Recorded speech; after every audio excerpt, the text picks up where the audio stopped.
कल normal distribution की हमारी प्रैक्टिस जो है वो रह गई थी। एग्जाम्पल अब करने लगे। A normal distribution has mean is equal to 100 and sigma is equal to 15. Find the following probabilities.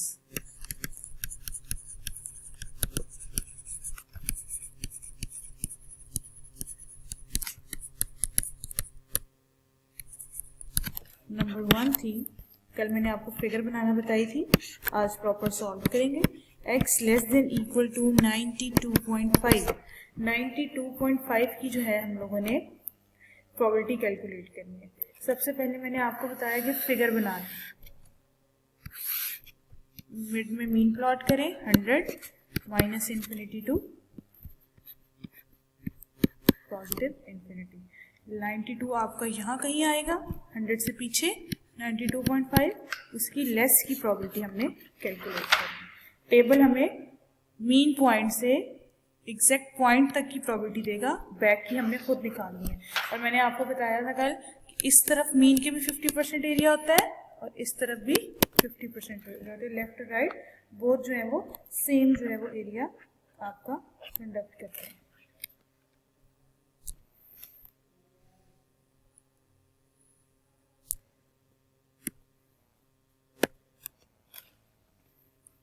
अब सबसे पहले आपने स्टैंडर्ड नॉर्मल डिस्ट्रीब्यूशन वेरिएबल जो लगाया x minus mu divided by sigma. x आपके पास 92.5, म्यू आपके पास 100 और सिग्मा आपके पास 15, तो z आया -0.5। अब आपने टेबल वैल्यू देखी, -0.5 मतलब माइनस नहीं 0.5 जो आपने जब टेबल में देखा, z का टेबल बुक की बैक पे गिवन है, तो बेटा z की टेबल वैल्यू आई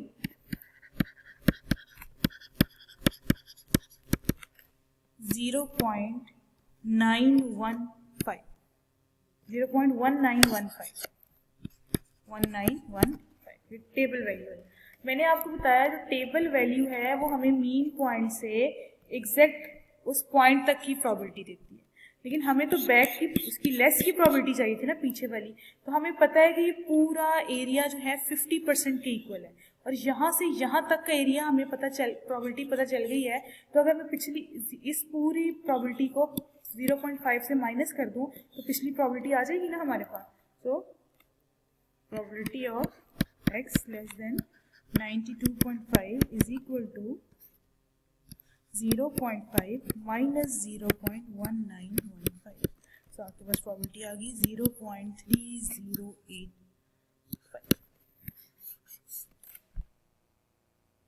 ठीक है, ये इसकी एक सेकेंड इसकी एग्जांपल थी, probability of x less than equal to 107.5।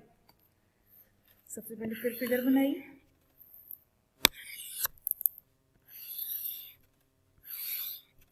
Minus infinity to positive infinity, mean आपने 100 प्लॉट किया, 107 100 से आगे होगा 107.5 और ये हमने एरिया इसके पीछे का चाहिए हमें सारा, लेस देन है ना ये, तो पीछे का सारा एरिया हमने शेड कर लिया। अगेन फॉर्मूला लगाया, x minus mu divided by sigma, 107.5 minus 100 divided by 15। So z की वैल्यू आपके पास आई बेटा 0.5, z की वैल्यू अगेन 0.5 आई, टेबल वैल्यू अगेन फिर वही होगी, 0.5 ही है ना, सो टेबल वैल्यू 0.1915। अब हमें पता है कि ये एरिया 50% है और ये एरिया भी 50% है। हमें एग्जैक्ट यहाँ तक का एरिया तो पता चल गया, मीन से 107.5 तक का तो एरिया पता चल गया और उससे पिछला सारा एरिया हमें पता है कि 50% के इक्वल है। So probability of x less then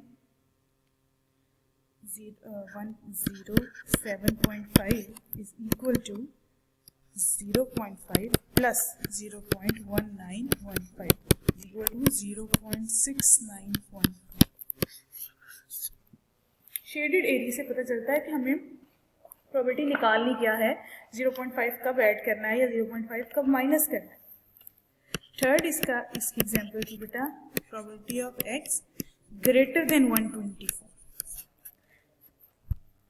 फिर फिगर बनाइए,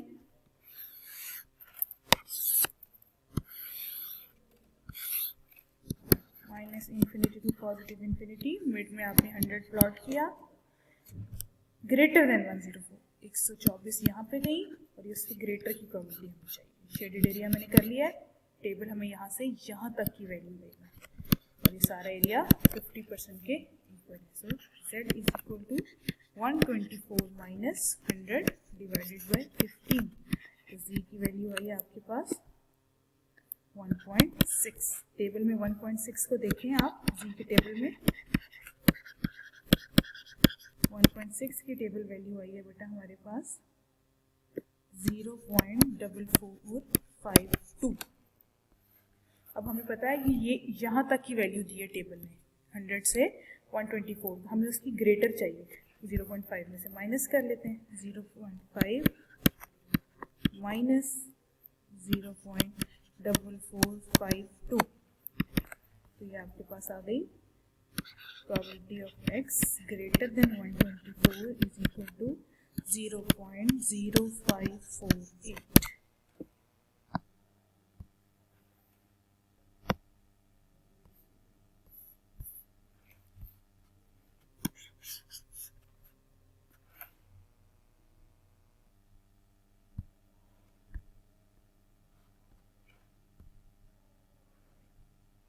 ठीक है जी, ये हमारी टेबल वैल्यू है। अब एक बिटवीन वाली एग्जांपल भी करेंगे। Probability of x12 128.5। अब हमने इसमें कहा है कि 112 और 128 के बिटवीन की प्रोबेबिलिटी निकाली। अब 2x हो गए हमारे पास, दोनों के लिए अलग अलग प्रोबेबिलिटी निकालेंगे।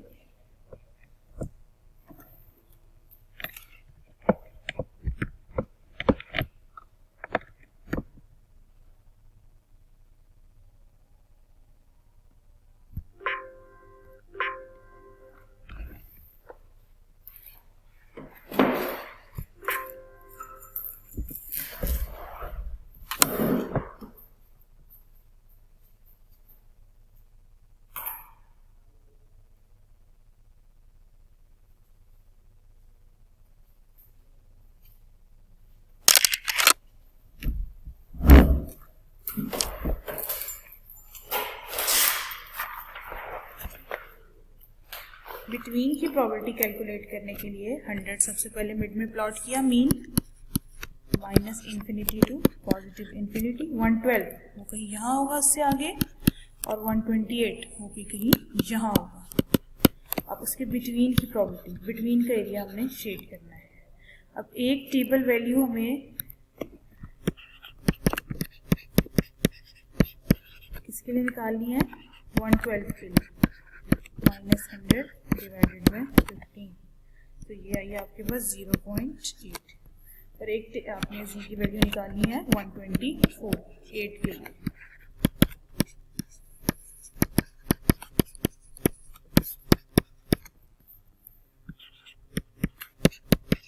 अब दो टेबल वैल्यू देखनी है, एक 0.8 के लिए और एक 1.9 के लिए।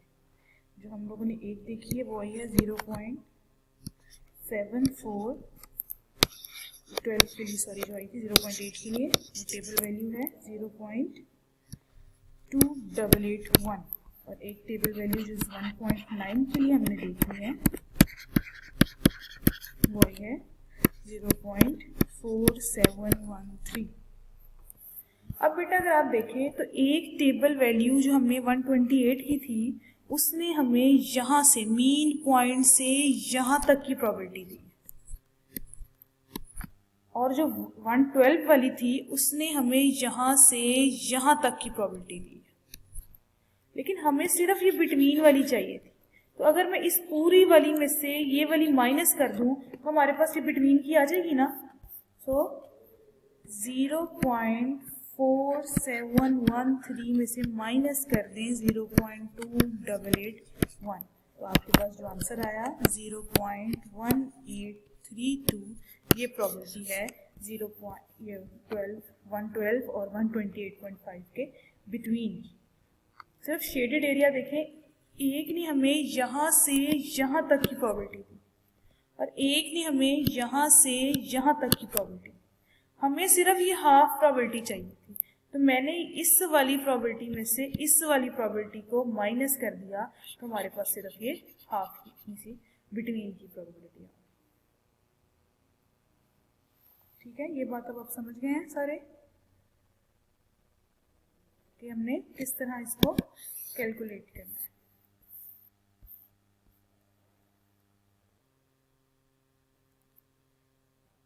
Recording in progress.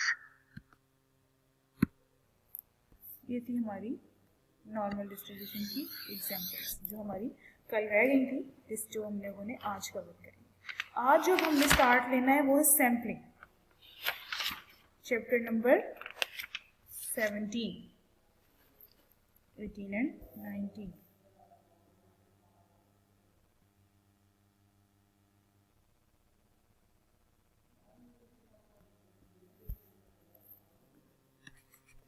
In chapters में से मिलाकर sampling, hypothesis, chi-square 5 to 10 marks का पेपर जो है वो ये वाला पोर्शन कवर करेगा आपका इंशाल्लाह। तो आज हम ये तीनों चैप्टर्स जो हैं वो इस टॉपिक में डिस्कस कर लेंगे। 5 to 10 मार्क्स का पेपर जो है वो आपका सैम्पलिंग कवर करेगा। सबसे फर्स्ट लेक्चर में हम लोगों ने जब पॉपुलेशन और सैंपल की बात की थी वहाँ हमने सैम्पलिंग को भी डिस्कस किया था, लेकिन अगेन एक बात दोबारा कर लेते हैं। पॉपुलेशन क्या है?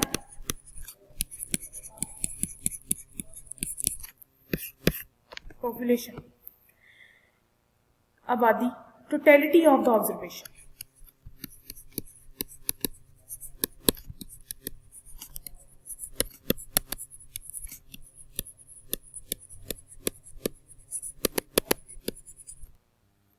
Totality of the observations,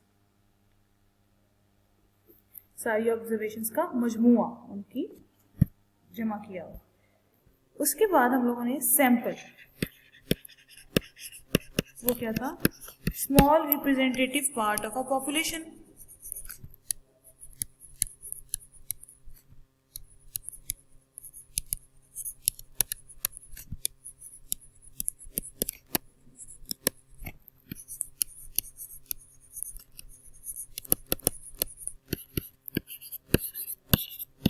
small representative part of population का छोटा हिस्सा जो पूरी पॉपुलेशन को रिप्रेजेंट कर रहा है। जैसे कि अब मैंने आपको एग्जांपल दी कि हम लोगों ने कोई न्यू प्रोडक्ट लॉन्च करनी है, कोई न्यू बिस्किट या न्यू कोई चॉकलेट लॉन्च करनी है, तो हम क्या करते हैं, उसको बनाने के बाद किसी एक अपने करीबी अच्छे सुपर स्टोर वगैरह पे उसका एक स्टॉल लगा लेते हैं टेस्टिंग के लिए, कि लोगों को टेस्ट करवाएं, उसकी फीडबैक लें, ताकि हमें आइडिया हो कि जब हम इसको लॉन्च करेंगे पूरे पाकिस्तान में तो इसके ऊपर क्या लोगों को फीडबैक होगा, लोगों को अच्छा लगेगा कि नहीं अच्छा लगेगा। हमने अपने करीबी किसी सुपर स्टोर के ऊपर इसका एक स्टॉल लगा लिया। अब उस जो प्रोडक्ट है, हमारी चॉकलेट है, वो तो पूरे पाकिस्तान के अंदर हमने लॉन्च करनी है, लेकिन हमने टेस्टिंग जो है वो एक छोटे एरिया के ऊपर, अपने एक मखसूस एरिया के ऊपर, जो लोग हैं उस सुपर स्टोर पे आएंगे, वो चेक करेंगे, फीडबैक देंगे, उनको अच्छा लग रहा है या बुरा, अच्छा लग रहा है तो हम लॉन्च कर देंगे, नहीं अच्छा लग रहा तो हम कोई चेंजेस करके दोबारा से उसको लगाने की कोशिश करेंगे।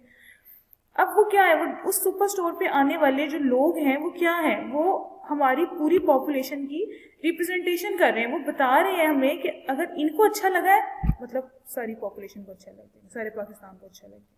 इनको नहीं अच्छा लगा तो कोई ना कोई चेंजेस करनी पड़ेगी, बाकी पाकिस्तान को अच्छा नहीं लगेगा। तो small representative part of a population, population का वो छोटा हिस्सा जिसने पूरी पॉपुलेशन को रिप्रेजेंट किया। पॉपुलेशन से जो रिजल्ट आता है वो पैरामीटर कहलाता है। पॉपुलेशन भी पी से है, उसका रिजल्ट पैरामीटर भी पी से है। सैंपल से जो रिजल्ट आता है उसको स्टैटिस्टिक कहते हैं। ये आपने याद रखना है बेटा, स्टैटिस्टिक्स हम जो बुक पढ़े हैं वो स्टैटिस्टिक्स है, एंड पे एस आता है, और ये स्टैटिस्टिक है, एंड पे एस नहीं आता। Small representative part of population sample, और सैंपल से जो न्यूमेरिक क्वांटिटी हम कंप्यूट करते हैं रिजल्ट, वो आपका स्टैटिस्टिक होता है। स्टैटिस्टिक्स भी एस से है, सैंपल भी एस से है। जिससे आइडिया हुआ कि दोनों जो है वो याद करने में, समझने में आसानी हो गई कि किसका पॉपुलेशन का रिजल्ट भी पी से है पैरामीटर, सैंपल का रिजल्ट भी एस से है स्टैटिस्टिक। सैम्पलिंग क्या है बेटा? अब यही सैम्पलिंग। अब आपने देखा है कि जी small representative part of a population is called sample. लेकिन वो सैंपल सिलेक्ट जो हम पॉपुलेशन से सिलेक्ट करते हैं और उसके ऊपर कोई ना कोई काम करते हैं। अब वो सैंपल सिलेक्ट कैसे करते हैं? कोई ना कोई तो काम होगा ना, सैंपल सिलेक्ट करने का भी तरीका होगा।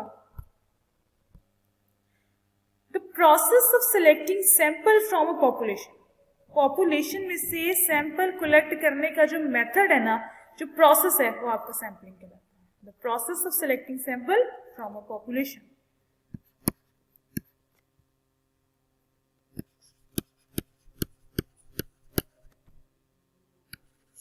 Process of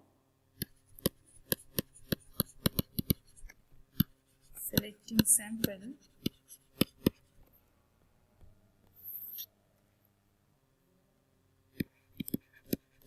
from population. Process of selecting sample from a population. Population से sample select करने का जो तरीका है वो आपका क्या कहलाता है? सैंपलिंग। ठीक है जी। तो process of selecting sample from a population, population से जो हम जिस तरीके के जरिए हमने सैंपल कलेक्ट किए हैं वो तरीका हमारा सैंपलिंग। Recording in progress.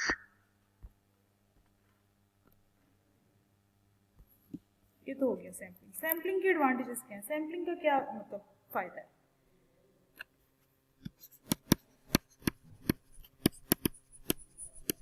क्यों यूज करते हैं हम सैंपलिंग? Number 1, save money.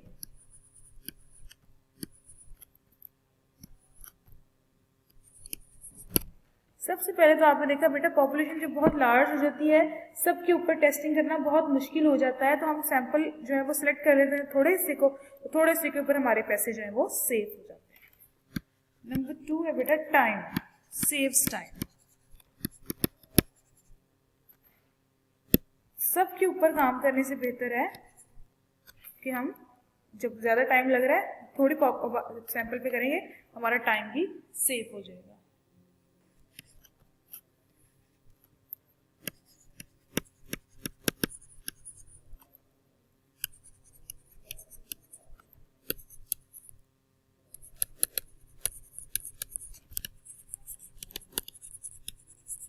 जो रिजल्ट आता है वो मोर रिलायबल होता है, भरोसे के काबिल होता है, जो ज्यादा अच्छा रिजल्ट इसमें आ जाता है।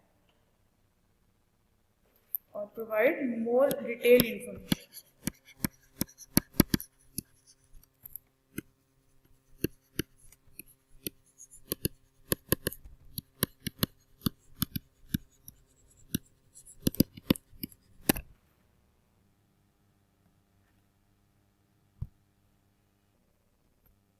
ठीक है ना, ये सैंपलिंग के काम। सैंपलिंग की जो है ना 4 टाइप्स मेजर जो है, जो हम डिस्कस करेंगे। टाइप्स जो हैं वो 4 है। Number 1, simple random sampling.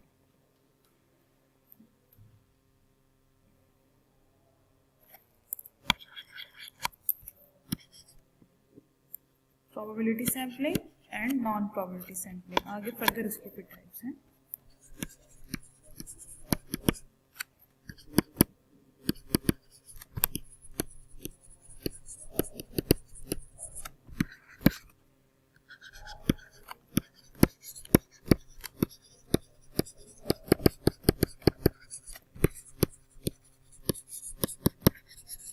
Probability and non probability sampling.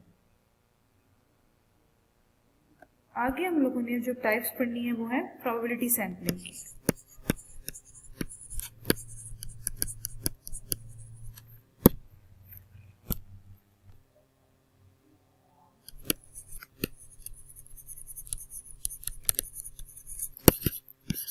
Number 1 type है simple random sampling.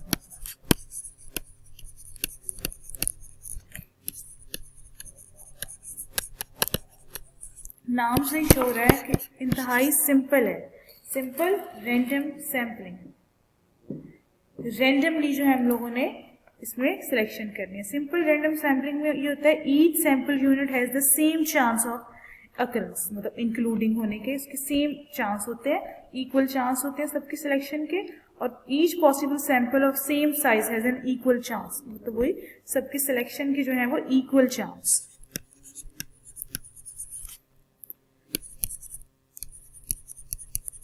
Chances of all, सबके जो चांस हैं सिलेक्ट होने के वो क्या है, और इसमें एक ये भी है pick any with no condition,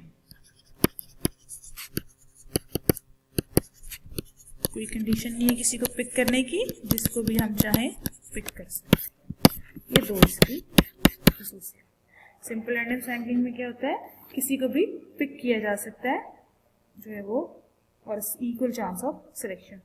इसमें आगे फर्दर दो मेथड होते हैं, sampling with replacement and sampling without replacement.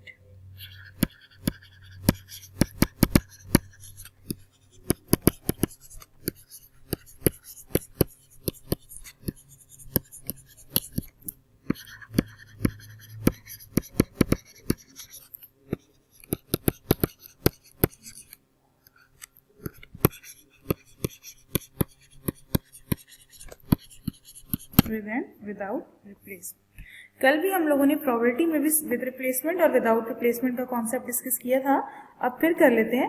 With replacement में क्या होता है बेटा, हर एक जो है, एक जब हमने ट्रायल सिलेक्शन किया, सबसे पहले मैंने कल एग्जांपल भी दी थी कि एक बाउल के अंदर सब स्टूडेंट्स के नाम स्लिप पे लिखकर हम स्लिप्स डाल दें, उसको शफल करें और एक स्लिप हम जो है वो पिक करें, उसके जिसका भी स्टूडेंट का नाम आए उसके ऊपर जो भी हमने प्रोसेस अप्लाई करना है वो अप्लाई करने के बाद उसको अगेन उसमें डाल दें, उसका स्लिप जो है उसकी नेम स्लिप अगेन उसी बाउल में डाल के शफल करें, तो आने के चांसेस उसके सेम दोबारा होंगे। विद रिप्लेसमेंट के अगले से पहले सिलेक्ट करने से पहले पहले वाले को हमने दोबारा रिप्लेस कर दिया।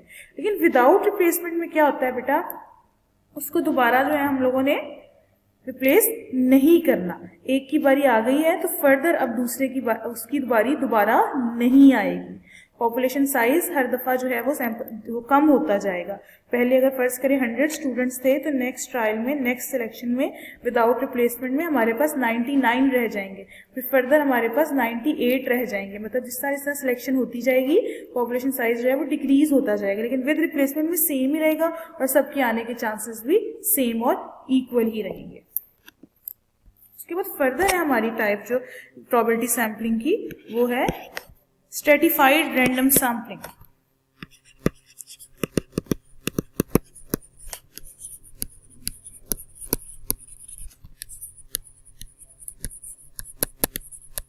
Stratified random sampling. Stratified random sampling में सबसे पहले तो आप हेट्रोजीनियस और होमोजीनियस का जो कॉन्सेप्ट है ना वो देखें।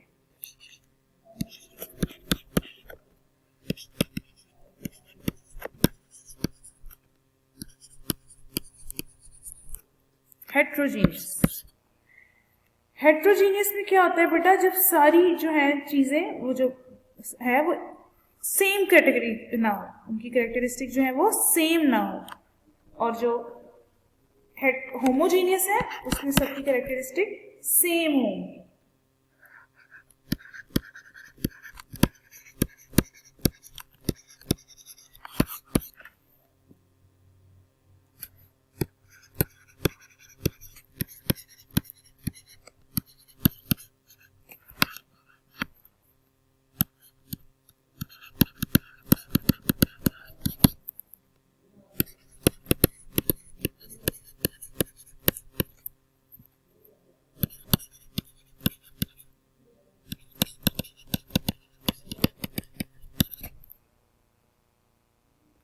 सेम और डिफरेंट कैरेक्टरिस्टिक्स, हेट्रोजीनियस।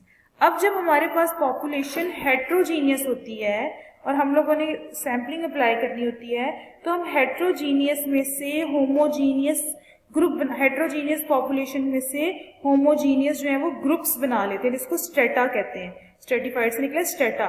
बड़ी होमोजीनियस पॉपुलेशन, जब डिफरेंट पॉपुलेशन कैरेक्टरिस्टिक सेम नहीं होती तो हम क्या करते हैं, उस डिफरेंट पॉपुलेशन की कैरेक्टरिस्टिक वाले हेट्रोजीनियस पॉपुलेशन को होमोजीनियस पॉपुलेशन में छोटे छोटे ग्रुप्स बना लेते हैं, एक जैसी खसूसियात वाले।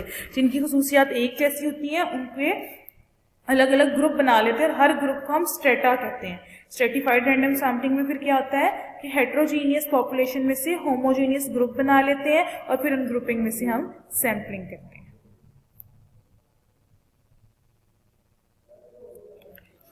इसमें क्या करते हैं, इन दिस प्रोसीजर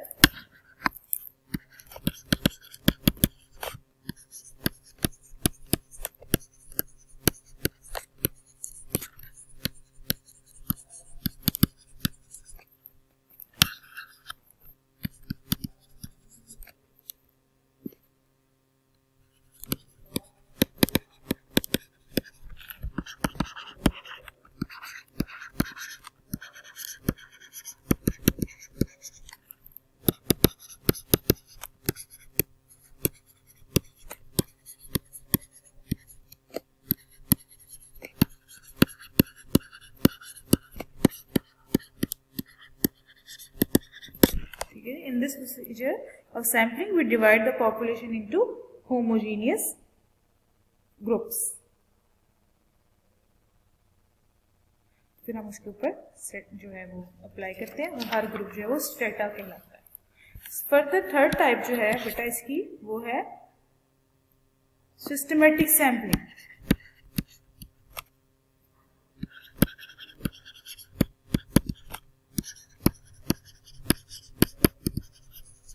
सिस्टमेटिक नाम से पता चला सिस्टम, कोई ना कोई सिस्टम होगा इसके अंदर, कोई ना कोई हम सेटिंग कर लेंगे जिसके हिसाब से ये काम होगा।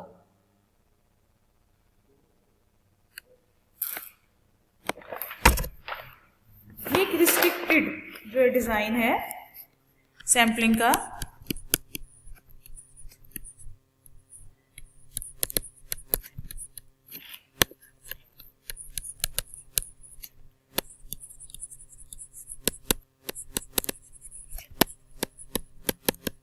ये रिस्ट्रिक्टेड सैम्पलिंग डिजाइन है। इसमें हम क्या करते हैं, पूरी पॉपुलेशन को n जो पॉपुलेशन है उसको 1 to n तक नंबर असाइन कर देते हैं। करते हैं जी, we will number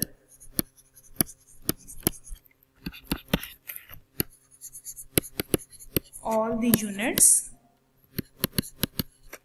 from 1 to n।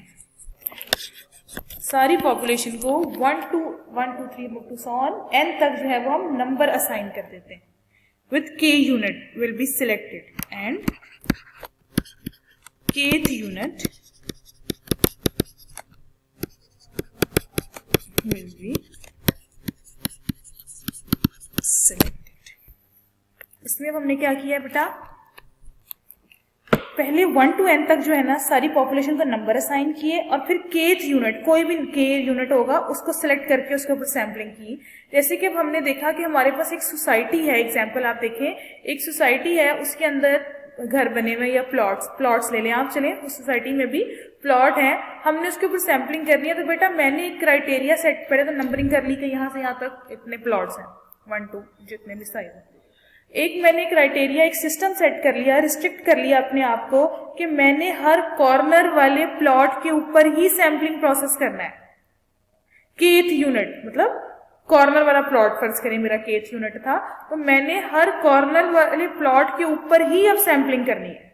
अब रिस्ट्रिक्ट हो गई हूं मैं, अब मैंने kth यूनिट सेलेक्ट कर दिया कि मैंने जो भी सैम्पलिंग करनी है सिस्टम के तहत वो अब मैंने हर कॉर्नर वाले प्लॉट के ऊपर ही करनी है। या मैं क्लास में स्टूडेंट्स बैठे हुए, मैं कहूँ कि हर रो के सेकंड स्टूडेंट के ऊपर ही मैं अपनी सैम्पलिंग अप्लाई करूंगी, तो हर रो का जो सेकंड जो बच्चा है, जो स्टूडेंट है, kth यूनिट, वो अब उसके ऊपर मैंने रिस्ट्रिक्ट कर लिया अपने आप को कि मैं हर सेकंड स्टूडेंट के ऊपर ही सैम्पलिंग अप्लाई करूंगी। ये होता है सिस्टमेटिक सैम्पलिंग के अंदर। लास्ट जो इसकी टाइप है बेटा वो है क्लस्टर सैम्पलिंग।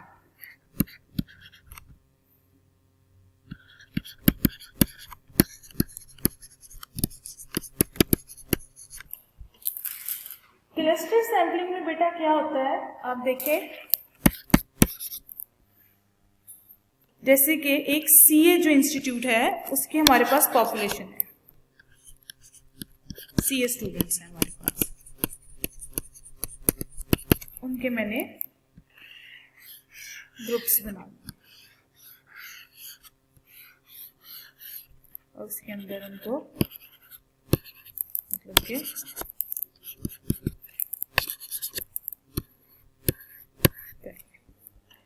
अब बेटा सीए स्टूडेंट्स की जब मैं बात करूं, मैं नाम लूं सीए स्टूडेंट्स, तो ये एक होमोजीनियस जो है हमारे पास वो है पॉपुलेशन है। सीए सारे सीए स्टूडेंट हैं उसके अंदर, तो एक होमोजीनियस, सबकी खूबी एक ही है कि सब सीए स्टूडेंट्स हैं। लेकिन जब मैंने उनकी ग्रुपिंग की तो ग्रुपिंग के अंदर वो हेट्रोजीनियस थे। जब मैंने सारों की पूरी पॉपुलेशन की बात की तो वो होमोजीनियस थे, लेकिन जब मैंने अलग अलग बात की तो वो सारे हेट्रोजीनियस थे। सबकी जो खुसूसियात हैं वो थे, तो वो सीरियस स्टूडेंट्स ही, लेकिन जैसे कि कोई कैफ का था, कोई पीआरसी का था, कोई एएफसी का था, इस तरह मतलब वो सारे हेट्रोजीनियस थे। सो इस तरह जब हम होमोजीनियस की पॉपुलेशन में से हेट्रोजीनियस ग्रुपिंग के ऊपर पॉपुलेशन सैम्पलिंग का प्रोसेस अप्लाई करते हैं तो वो क्लस्टर सैम्पलिंग के बाद। ठीक है जी, सैम्पलिंग में हमारा, आपको मैंने अभी क्या बताया, सैम्पलिंग क्या होती है। पहले सैंपल को, पॉपुलेशन को, सबको डिस्कस किया, पैरामीटर और स्टैटिस्टिक्स को, फिर सैम्पलिंग को, फिर हमने उसके एडवांटेजेस को डिस्कस किया, फिर हमने उसकी 2 टाइप्स बताई, probability sampling and non probability. फिर प्रोबेबिलिटी सैम्पलिंग की further 4 types, simple random sampling, stratified, systematic और क्लस्टर, और with replacement and without replacement का कॉन्सेप्ट भी हमने इसमें डिस्कस किया। अब बेटा कुछ नोटेशंस हैं जो स्टैटिस्टिक्स इस सैम्पलिंग में यूज होती है, जो आगे हमारे काम आएंगी, वो देख लें आप।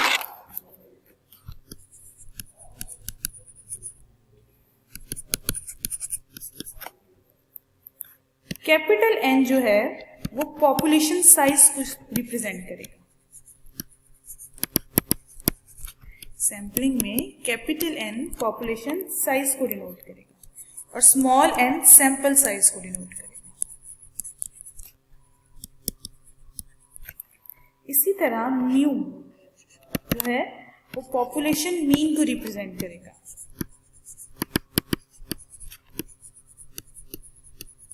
और एक्स बार जो है वो सैंपल मीन को रिप्रेजेंट करेगा। इसी तरह सिग्मा स्क्वायर जो है वो पॉपुलेशन वेरिएंस को शो करेगा।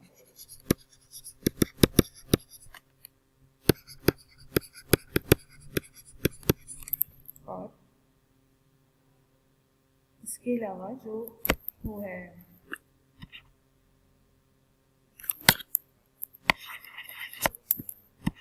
सिग्मा, वो पॉपुलेशन स्टैंडर्ड डेविएशन को शो करेगा।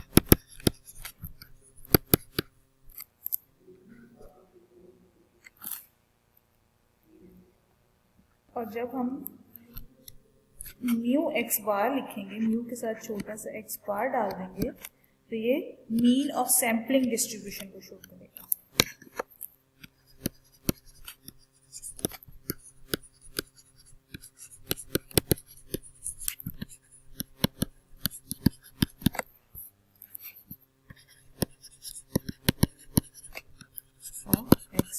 Mean of sampling distribution of x bar. इसी तरह जब मैं सिग्मा स्क्वायर एक्स बार लिखूंगी तो ये variance of sampling distribution of x bar. ठीक है जी, ये हमारी कुछ नोटेशंस थी जो हम आगे फर्दर यूज करेंगे। स्टैंडर्ड एरर आप समझे क्या है? स्टैंडर्ड एरर बहुत वर्ड यूज होगा, बार बार इस चैप्टर में यूज होगा। स्टैंडर्ड एरर ऑफ मीन, इसको S.E से डिनोट करते हैं, स्टैंडर्ड एरर।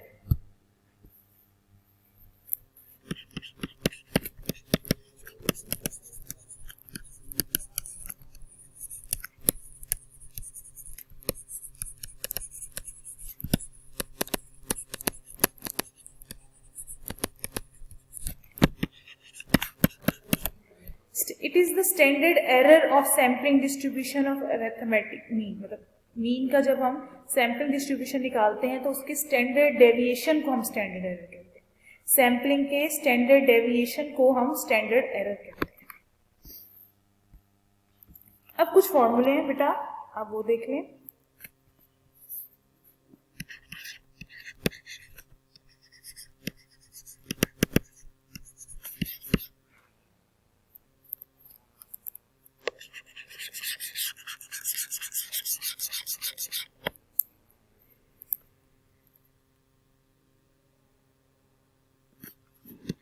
विद रिप्लेसमेंट के हिसाब से कुछ फॉर्मूले हैं।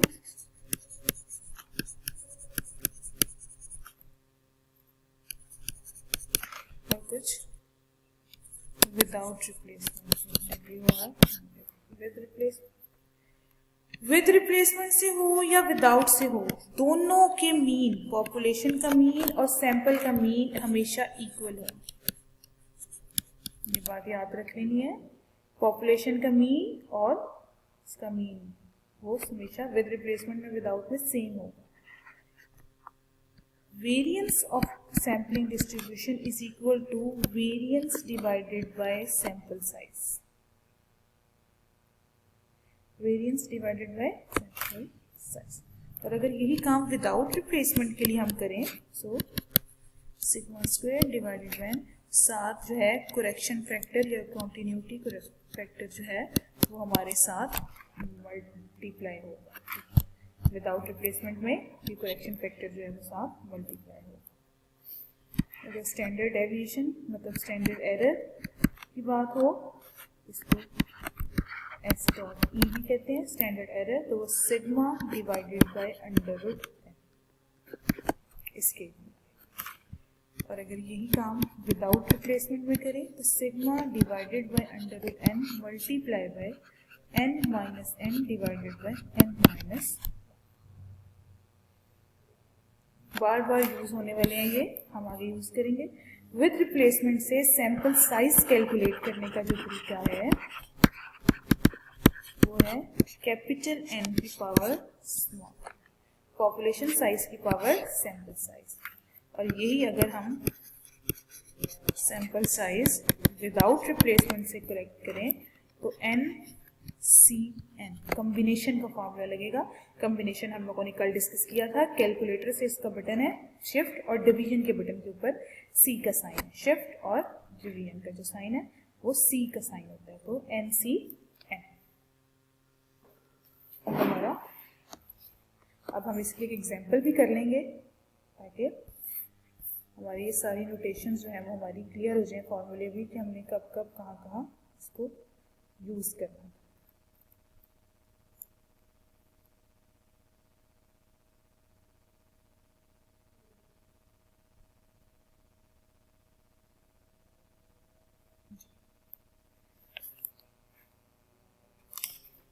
एग्जाम्पल देखें,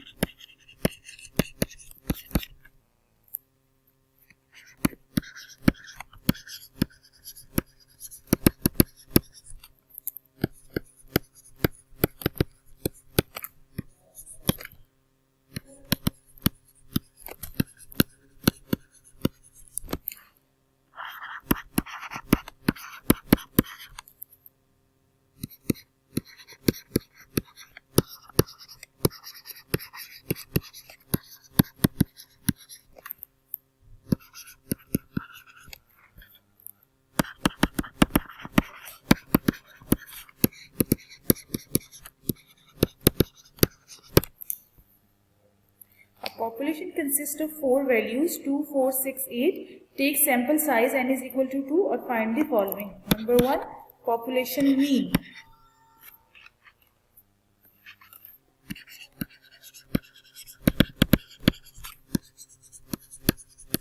पॉपुलेशन मीन कैलकुलेट करना है बेटा। आपको पता है मीन कैसे कैलकुलेट होता है पॉपुलेशन का, mu is equal to summation X divided by capital. अब पॉपुलेशन साइज आएगा ना नीचे, so 2 + 4 + 6 + 10 divided by 4 is equal to 5.5। ये हमारा पॉपुलेशन मीन आ गया। उसके बाद सेकंड इसमें पूछ रहे हैं वो मीन ऑफ सैम्पलिंग डिस्ट्रीब्यूशन।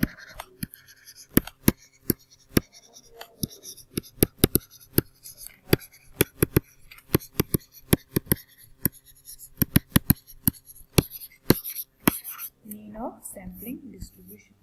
अब बेटा यहाँ पर देखें, मैंने आपको बताया मीन ऑफ पॉपुलेशन और मीन ऑफ सैम्पलिंग डिस्ट्रीब्यूशन हमेशा क्या होते हैं, इक्वल होते हैं। तो एक अगर 5.5 है तो ऑब्वियसली दूसरा भी इसी प्रॉपर्टी के तहत 5.5 ही होगा।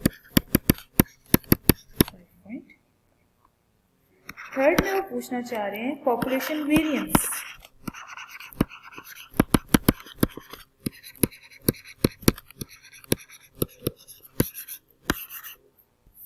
पॉपुलेशन वेरिएंस, पॉपुलेशन वेरिएंस बेटा कैलकुलेटर में आप डालें 2 4 6 10 को, तो आपके पास पॉपुलेशन का वेरिएंस आ जाएगा जो कि निकलेगा 8.76।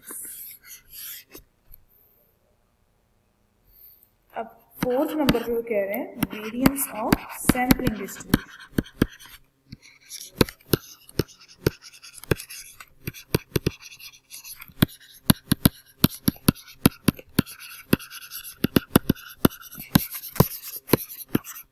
अब उसने क्या कहा, variance of sampling distribution with replacement से भी निकालें और विदाउट रिप्लेसमेंट से भी निकालें।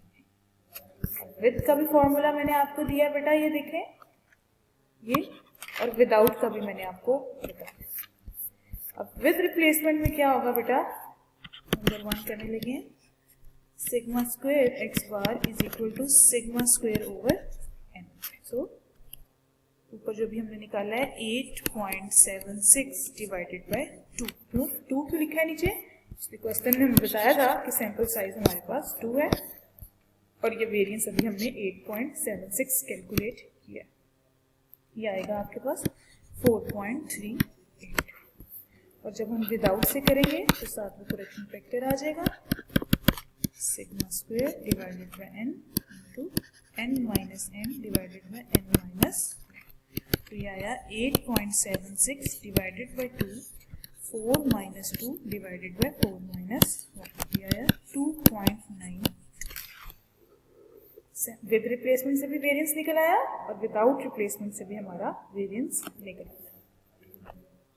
आपको 5 नंबर पे हमसे पूछ रहे हैं पॉपुलेशन स्टैंडर्ड डेविएशन।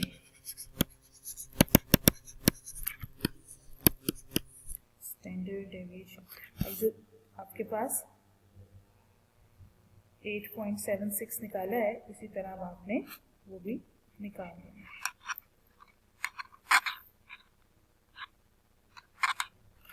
8.76 का जारी बात है, वेरिएंस का जब हम अंडर ले लेंगे तो हमारे पास सिग्मा आ जाएगा और वो क्या आएगा 2.95। इसी तरह लास्ट भी पूछना चाह रही हो स्टैंडर्ड डेविएशन या standard error of sampling. Standard error of sampling मैंने आपको बताया है किसे कहते हैं, ये देखिए sigma over under root N. So sigma divided by under root N it's mean 2.96 divided by under root. तो ये आपके पास क्या आंसर आया, डिवाइडेड बाय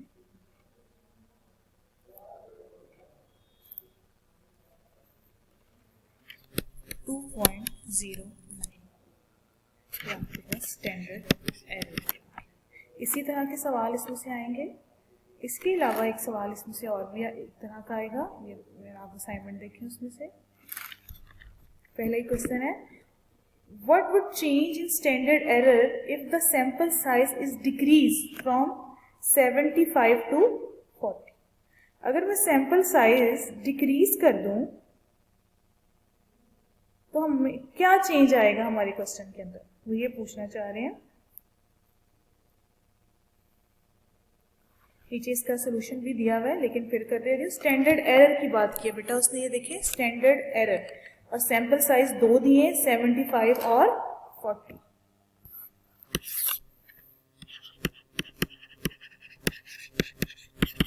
स्टैंडर्ड एरर पे उसने क्या कहा चेंज आएगा, एन जो है वो 75 टू 40 कर दिया जाएगा। तो स्टैंडर्ड एरर का क्या फॉर्मूला भी पड़ा है बेटा हमने, sigma over under root N. तो अब यहाँ पर अगर सिग्मा नहीं गिवन तो ये स्टैंडर्ड एरर के हिसाब से इसको 1 कंसीडर करेंगे, sigma is equal to 1। So 1 divided by √75 और 1 डिवाइडेड बाय √40, दोनों के लिए काम करेंगे। आंसर कैलकुलेट करके इधर ही हम सोल्यूशन पे जाते हैं। आंसर देखिए जी कैलकुलेट हुआ है। जब 40 करेंगे तो ये आंसर आएगा 0.1581 और जब हम 75 करेंगे तो आएगा 0.111547। अब हमने जब चेंज इसका मेजर करना है कि इसमें चेंज कितना आया है, उसको कैलकुलेट करने के लिए 1 divided by √75 minus 1 divided bye √40 divided by 1 divided bye √70 multiply by 100। मतलब जो चेंज हुआ है वो ऊपर भी नीचे भी, और जितना चेंज हुआ है वो एक साइड माइनस करके 36.93% चेंज जो है वो इसके अंदर आया। 36.93% चेंज जो है वो इसके अंदर आया है।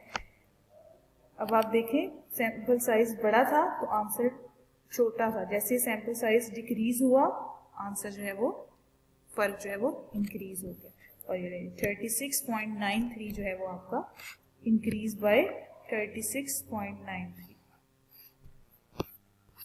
ठीक है, ये आपका सैम्पलिंग में इस तरह के जो है वो सवाल जो है आपसे स्टैंडर्ड एरर कैलकुलेट करने के लिए दे दिया जाएगा।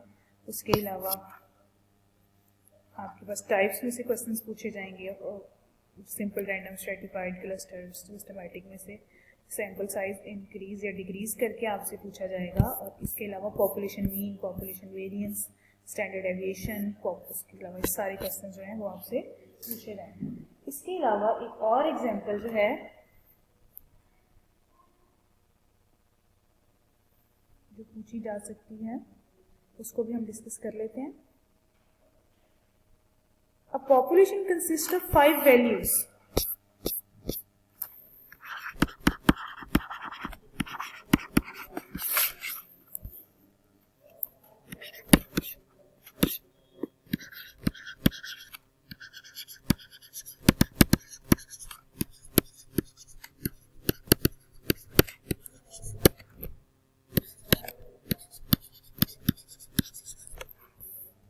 Values कौन सी है? 6, 8, 10, 12 and 14।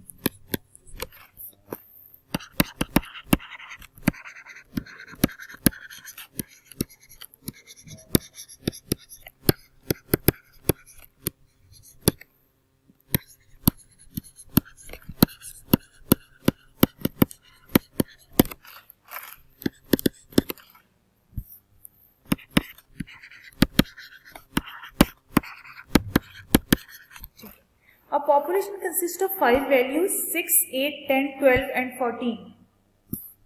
How many sample size of 2, n जो है वो कितना है 2, are possible if with replacement or without?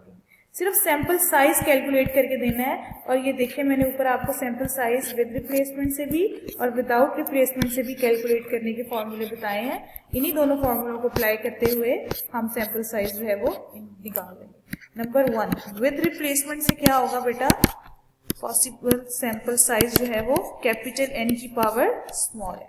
Capital N आपके पास 5 वैल्यूज है, स्मॉल एन आपके पास 2 है, तो 5 2 is equal to 25 samples with replacement से बनेंगे। और जब हम विदाउट रिप्लेसमेंट की बात करेंगे बेटा, पॉसिबल सैंपल्स कैलकुलेट करने की फॉर्मूला है NCN, तो 5C2 is equal to 10।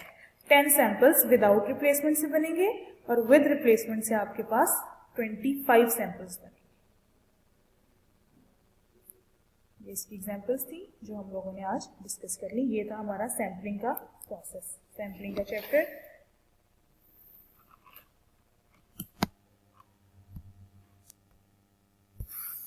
Next जब हम टॉपिक स्टार्ट करने लगे बेटा वो है estimation.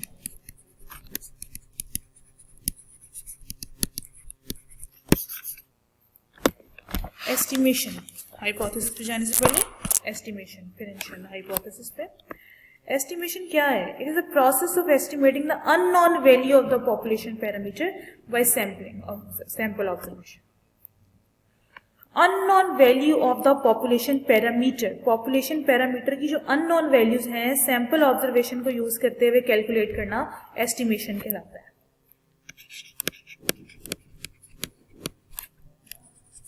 Process of estimating the unknown value of the population parameter.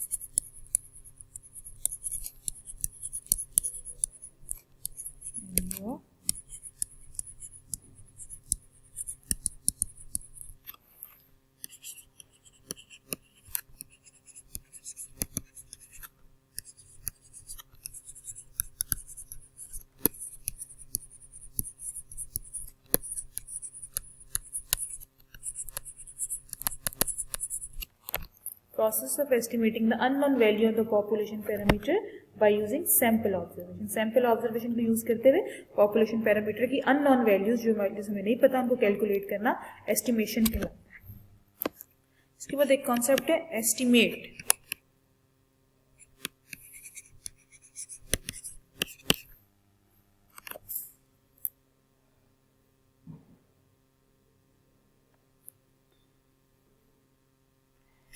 estimate है जी the numeric value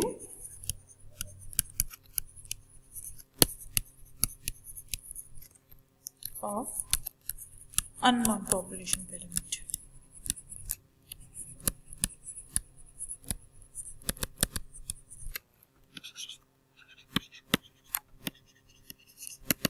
numeric value हम अननोन पॉपुलेशन पैरामीटर की सैंपल ऑब्जर्वेशन को यूज करते हुए निकालेंगे, जो वैल्यू आएगी वो एस्टिमेट होगी। एस्टिमेटेड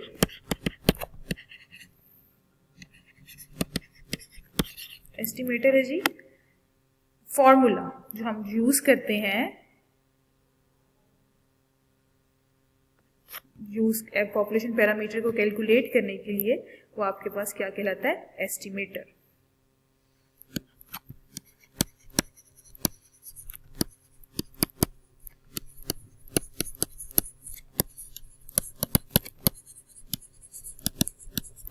फॉर्मूला हम यूज करते हैं वो एस्टिमेटर कहलाता है। फर्ज करें जैसे कि अरिथमेटिक मीन को कैलकुलेट करने का फॉर्मूला है summation x divided by n, तो ये आपके पास एस्टिमेटर है। जो आंसर आएगा वो एस्टिमेट है और जो प्रोसेस है वो एस्टिमेशन है। ठीक है जी, फॉर्मूला जो है वो एस्टिमेटर है, जो रिजल्ट आएगा वो एस्टिमेट है और जो प्रोसेस है वो एस्टिमेशन है। एस्टिमेशन बेटा दो तरह की होती है।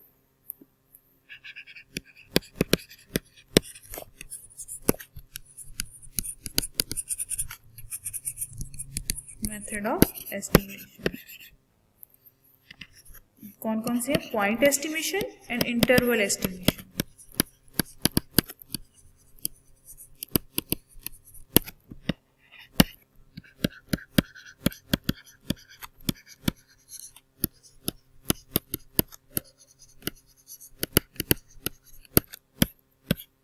Point and interval estimation. Point estimation में क्या होता है बेटा? अननोन पॉपुलेशन पैरामीटर की हम सिंगल वैल्यू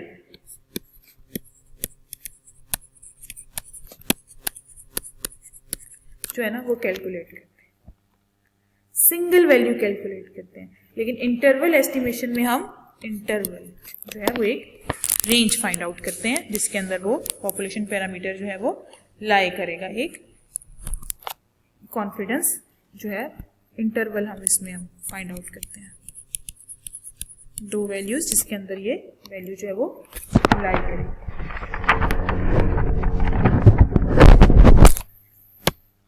उसके अलावा गुड एस्टिमेटर की प्रॉपर्टीज क्या होती हैं? कब कब वो अच्छा गुड एस्टिमेटर कहलाता है?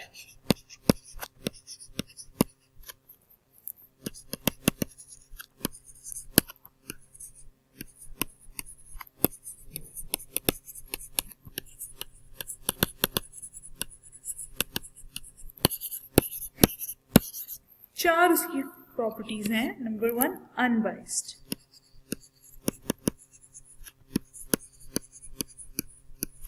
Number 2 consistent, number 3 efficiency and last sufficiency. ये 4 खूबियाँ हैं जिस पॉइंट एस्टिमेटर में हो वो एक अच्छा एस्टिमेटर है। इसमें हम सिर्फ अनबाइसनेस को डिस्कस करेंगे।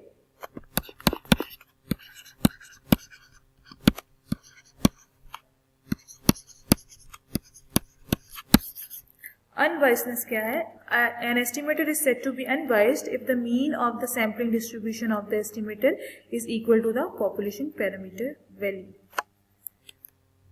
Population parameter की वैल्यू जो है वो इक्वल आ जाए सैम्पलिंग के स्टेटिस्टिक के इक्वल, तो वो आपका अनबाइस्ड एस्टिमेटर कहलाता है। ठीक है, जैसे कि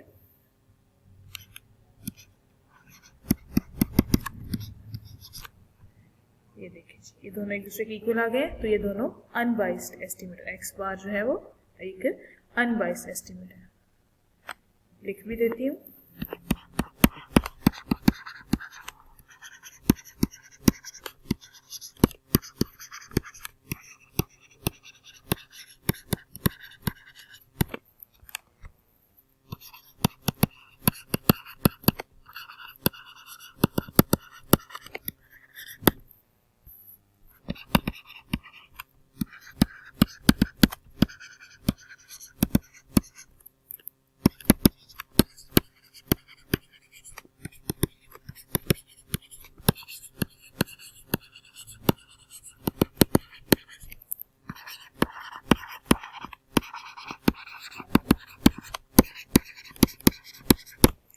The mean of the sampling distribution of the estimator is equal to the population parameter value. Population parameter value के उसके इक्वल आ जाए तो वो एक अनबाइस्ड एस्टिमेटर होता है।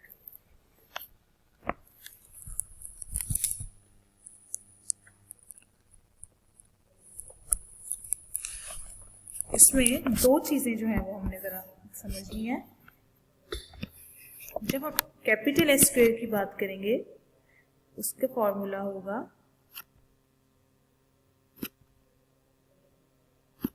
समीशन x माइनस एक्स बार का स्क्वायर डिवाइडेड बाय n, और ये एक बाइस्ड एस्टिमेटर है।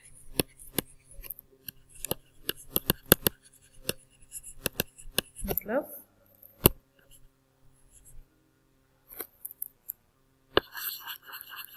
ये सिग्मा स्क्वायर के इक्वल नहीं। और जब हम स्मॉल एस की बात करेंगे तो इसका फॉर्मूला आएगा x माइनस एक्स बार का square divided bye n minus 1, और ये इक्वल होगा सिग्मा स्क्वायर। स्मॉल एस की बात की है, ये अनबाइस्ड एस्टिमेटर है।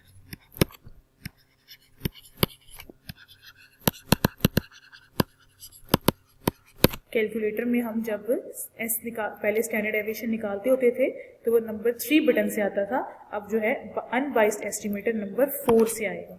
उसके साथ ही बिल्कुल साइन है, नंबर 4 से आएगा अनबाइस्ड एस्टिमेट निकालने का। डाटा एंटर करने का सारा मेथड वही है, बस ये नंबर 4 पे आएगा जब आप शिफ्टर 1 कैलकुलेट करके प्रेस करें।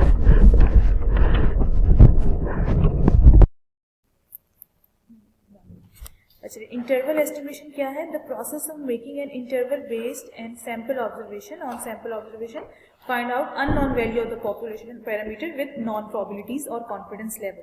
The most common confidence level जो है ना आपके पास,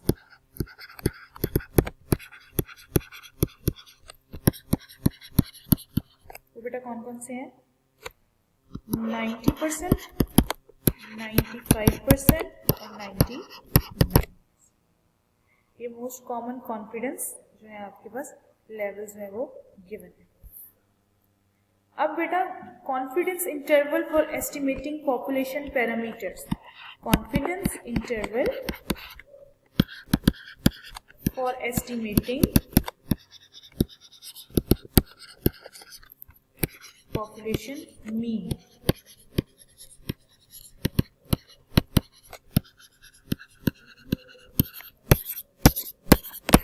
ये आप समझ लें। सबसे पहले रूल फॉर यूजिंग टेस्ट मैं पहले आपको बताऊंगी।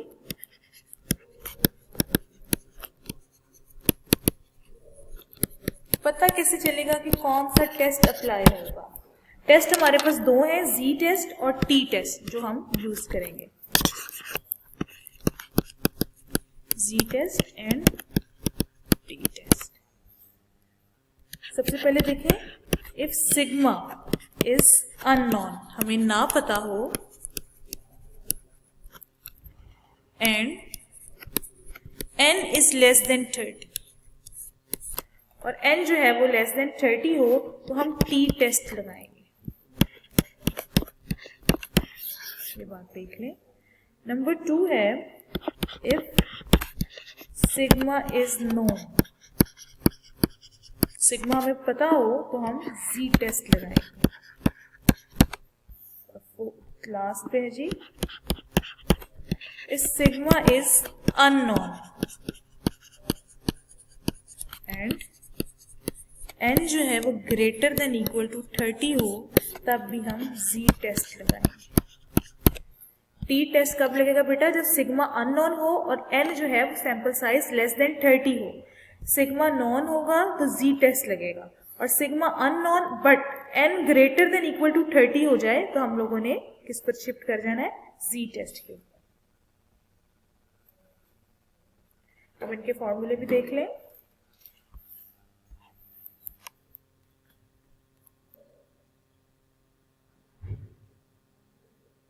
सिग्मा अननोन और n जो है वो लेस देन 30 होगा आपके पास, तो जी टी टेस्ट लगेगा। मैंने ऊपर बताया x bar plus T alpha by 2 into n minus 1 small s divided by under root n। x bar minus, इधर माइनस आना था, t alpha by 2 n minus 1 small s divided by under root. एक दफा add और एक दफा subtract interval बनाने के लिए। x बार आपको पता है mean s unbiased standard deviation को शो कर रहा है, स्मॉल जो है n जो है वो सैंपल साइज को रिप्रेजेंट कर रहा है, t आपको पता है t टेस्ट लगेगा, और अल्फा बाई 2 n जो आपको पता है n तो सैंपल साइज है, अल्फा बाई 2 जो है वो आपको हम t alpha by 2 tables value को हम डिस्क्राइब करेंगे इससे। तो सिग्मा आपके पास unknown and n greater than equal to 30 होगा, तो आपको पता है हमने z टेस्ट लगाना है, तो वो कैसे लगेगा? x bar plus minus z alpha by 2 sigma over under root, sorry s होगा क्योंकि सिग्मा अननोन है, कैपिटल S डिवाइडेड बाय। और जब आपके पास सिग्मा जो है वो नॉन होगा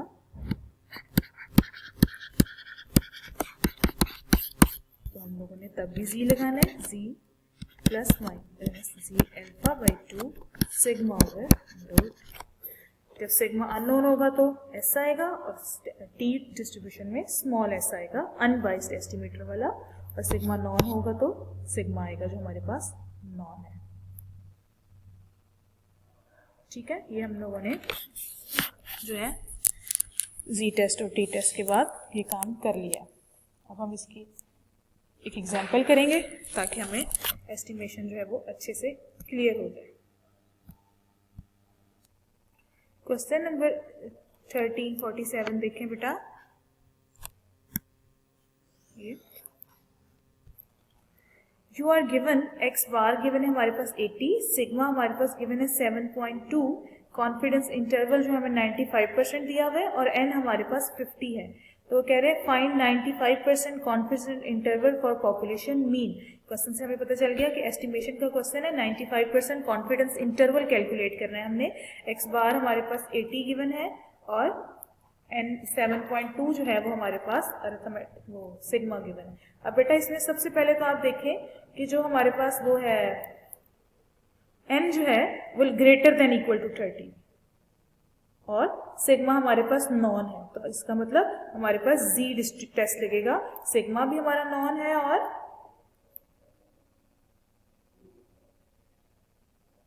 जो और n जो है वो भी ग्रेटर देन इक्वल टू 30 है। इसका हम सोल्यूशन कर लेते हैं।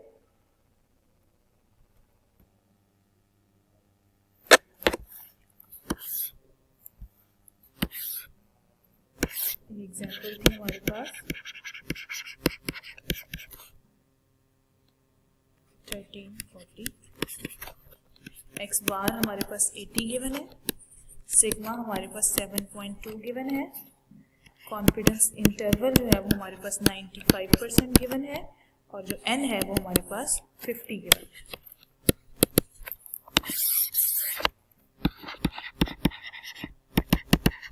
कॉन्फिडेंस इंटरवल को 1 माइनस अल्फा से डिनोट करते हैं और ये 95% गिवन है।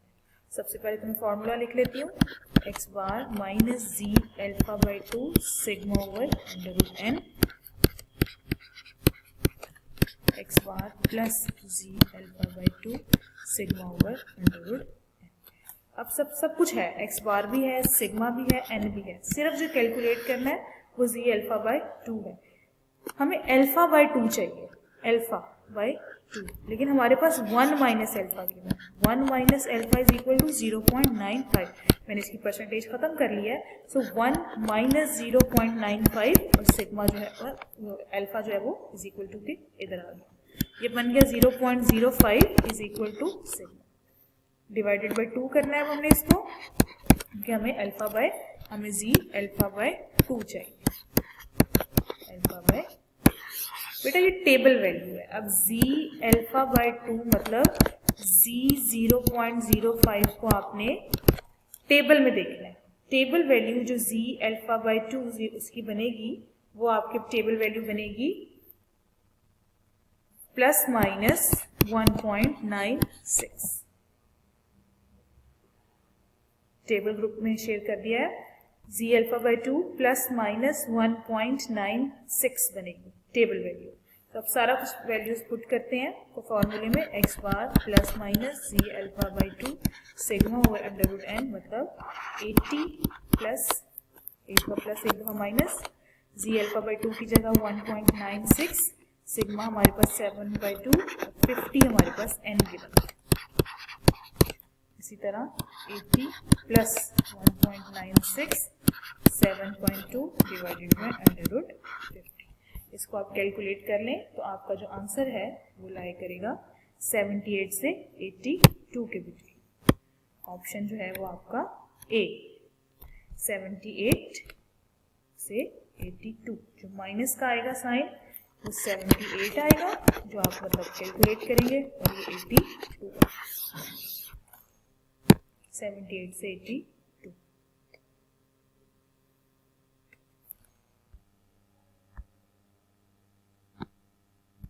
इसी तरह जब n लेस देन आ जाएगा तो हम t लगाएंगे, t के टेबल में देखेंगे।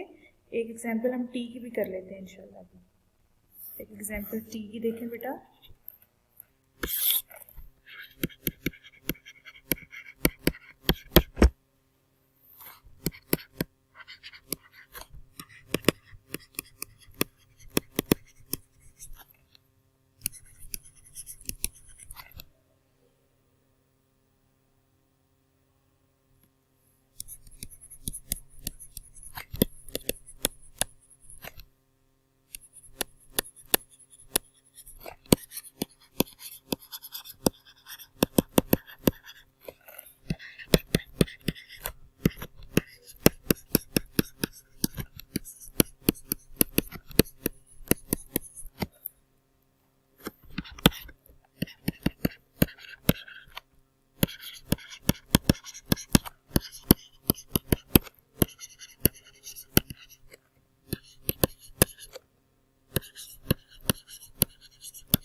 Actually, the following data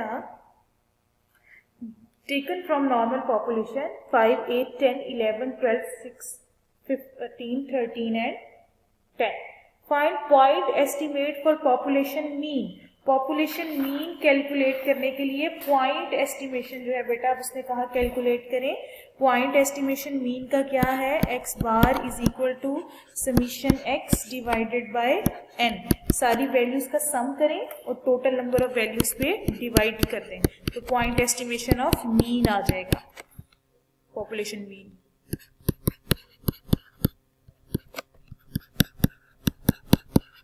divided by 9, तो इसका आंसर आ गया बेटा 90 divided by 9 is equal to 10। Point estimation तो हम लोगों ने कैलकुलेट कर लिया। उसके बाद इसी का सेकंड क्वेश्चन, जो सेकंड पार्ट है, वो जिस सवाल में पूछ रहे हैं वो है construct 95% confidence interval.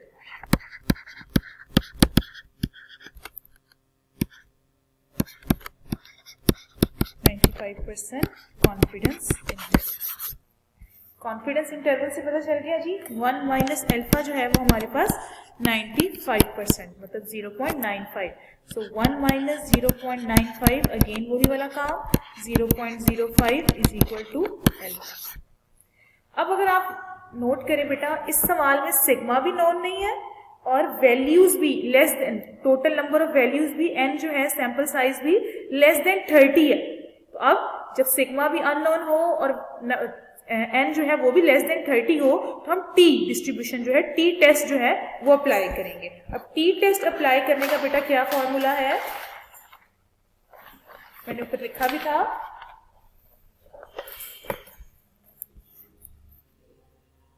X bar plus minus T alpha by 2 N minus 1 small S divided by under root N. अब एक्स बार तो ऊपर हम लोगों ने 10 जो है वो कैलकुलेट कर लिया। X minus x S calculate करना है, कैलकुलेटर से भी आ जाता है, मैं फॉर्मूला भी लिख देती हूँ ताकि आप, ऊपर लिखा भी था, अगेन लिख देती हूँ।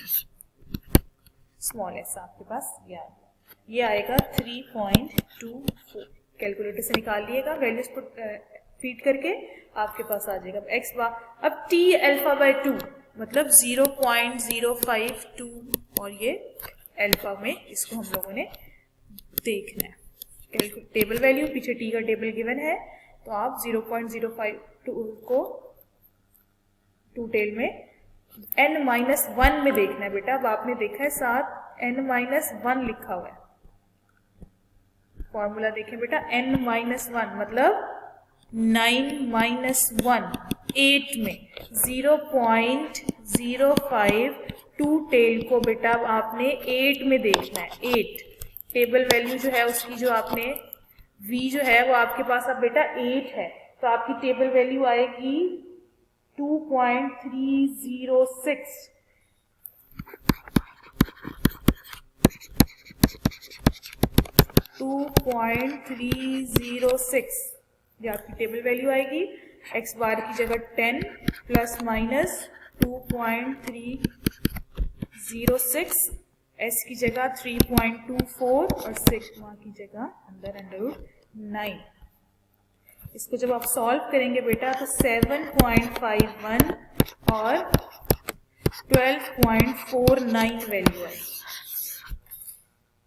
7.51 एंड 12.49 जो है वो आपकी टी। अब एक एग्जाम्पल हमने टी से भी कर ली है और एक एग्जाम्पल हमने जी से भी कर ली है। इसके अलावा बेटा एस्टिमेशन में वो आपसे एन कैलकुलेट करने के लिए देगा, सैंपल साइज कैलकुलेट करने के लिए देगा कि सैंपल साइज जो है वो कैलकुलेट कर दें। अब सैंपल साइज एन कैलकुलेट करने का फॉर्मूला है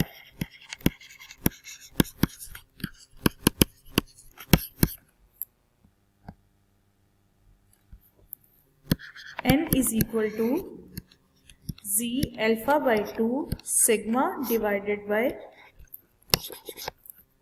x minus x bar minus mu का होल स्क्वायर। और ये x बार माइनस म्यू के होल स्क्वायर को ऐसे भी लिख सकते हैं, एरर, इसको एरर भी कहते हैं, ई, तो इसको ऐसे भी लिख सकते हैं। z अल्फा बाई 2 कैलकुलेटर से उससे टेबल वैल्यू से आएगा, सिग्मा और एरर या x बार माइनस म्यू हमें पता होगा। हम लोगों ने ई जो सब हेल्प करके n को कैलकुलेट करना है, सैंपल साइज को। इसकी भी अब एक एग्जांपल कर लेते हैं। सवाल देखें 1346, with sample of size n जो है वो 900, स्टैंडर्ड डेविएशन उसका उन्होंने निकाला, standard error is 3। What would be the sample? Sample क्या होगा? So that we would be 95% confidence that population mean is within 4 units of the sample mean. Population mean और sample mean मतलब x bar minus mu जो है उसने कहा 4 है, standard error आपके पास 3 है और 95% कॉन्फिडेंस इंटरवल कैलकुलेट करना है और वो कह रहा है कि एन जो है वो अब आपके पास क्या होगा। देखें बेटा, उसने क्या कहा, सिग्मा जो है उसने कहा हमारे पास 3 है, एक्स बार माइनस म्यू या इसको ई कह लें वो उसने कहा 4 है और 95% उसने कहा आपके पास 1 माइनस एल्फा है। अब ई कैलकुलेट एन कैलकुलेट करना है हमने बेटा। 1 माइनस एल्फा भी हमने ऊपर काफी दफा किया है, इसकी टेबल जी एल्फा बाई 2 की टेबल वैल्यू आएगी प्लस माइनस मतलब 1.96। अब हम फॉर्मूले में पुट करके देखते हैं, जी alpha by 2 sigma divided by e n, तो 1.96 multiply by 3 divided by 4 whole. तो ये देखें बेटा क्या आंसर आया इसका, 2.1609। लेकिन अगर आप अगेन क्वेश्चन की तरफ देखें तो उसने बताया था with a sample of size 900, उसने कहा कि 900 सैंपल साइज में से अब आपने एन कैलकुलेट करना है। सो 2.1609 मल्टीप्लाई बाय 900, तो आपका आंसर आ गया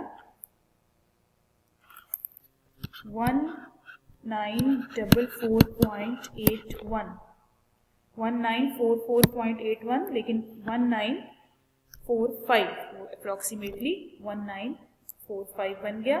तो हमने सैंपल साइज भी ऐसे बेटा कैलकुलेट कर लिया। जैसे हमने सैंपल साइज कैलकुलेट कर, एस्टिमेशन में सैंपल साइज कैलकुलेट करने के लिए देगा, पॉइंट कोई एस्टिमेट कैलकुलेट करने के लिए दे देगा, या इंटरवल एस्टिमेट। और इंटरवल एस्टिमेट में भी आपने क्वेश्चन देखकर हिसाब लगाना है कि इसमें जी लगेगा या टी टेस्ट लगेगा, और अगर जी में भी सिग्मा नॉन है कि अननोन है। और पॉपुलेशन साइज जो है वो एन से हमें आइडिया हो जाता है कि हमने जी टेस्ट लगाना है या टी टेस्ट लगाना है। लेस देन होगा तो टी टेस्ट लगेंगे, लेस देन 30 होगा तो ग्रेटर देन इक्वल टू 30 होगा तो फिर हम इसको जी टेस्ट के ऊपर ले जाएंगे। और टी टेस्ट में आपको पता है अनबाइस्ड जो है वो स्टैंडर्ड एविएशन यूज होगा, small N use S use होगा, कैलकुलेटर से 4 नंबर के ऊपर वो है, मैंने आपको बताया, उसको अच्छे से समझना।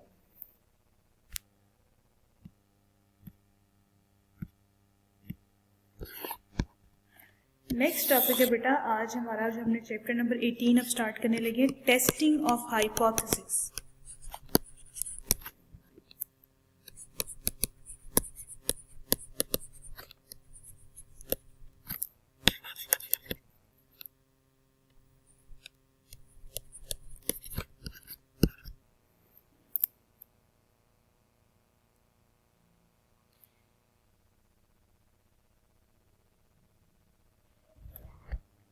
हाइपोथेसिस क्या है बेटा?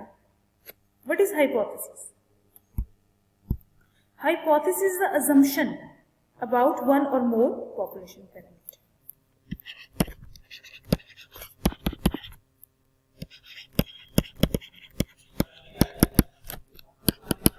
Is a claim or assumption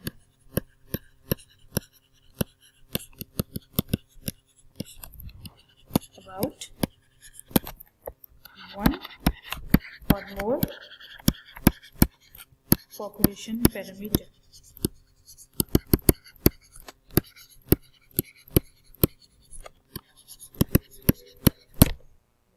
A hypothesis is a claim, assumption about one or more population parameter.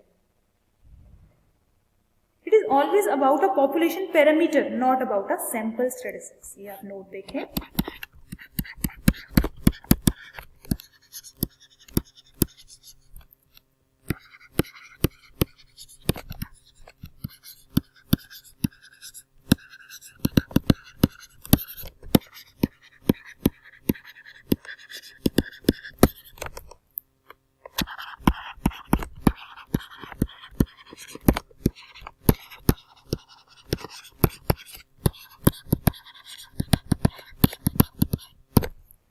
Always about a population parameter. ये असम्पशन, ये जो क्लेम है ये हमेशा पॉपुलेशन पैरामीटर के इक्वल होता है, के लिए होता है, सैंपल स्टैटिस्टिक्स के लिए नहीं होता।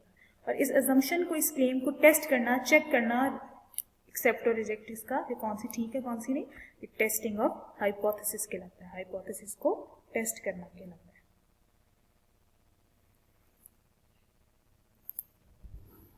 इसके अलावा इसकी एक और भी बात कह सकते हैं, इसको हम quantitative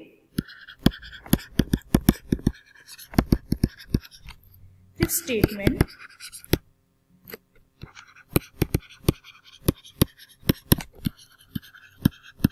about population, quantitative statement होती है ये एक पॉपुलेशन के लिए quantitative.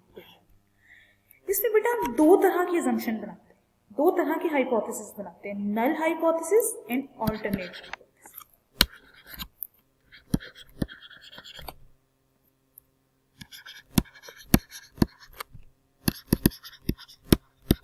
null hypothesis and alternate hypothesis.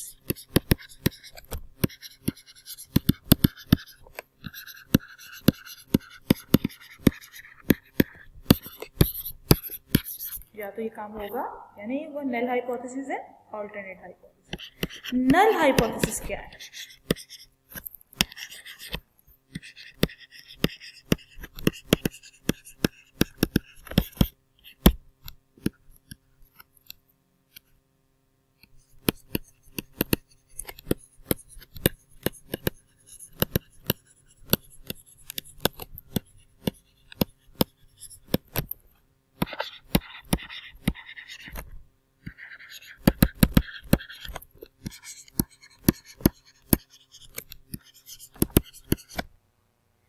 Claim or statement about population parameter that is assumed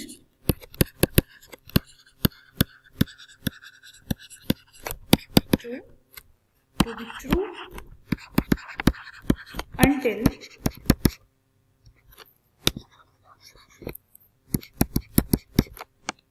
it is declared to be false.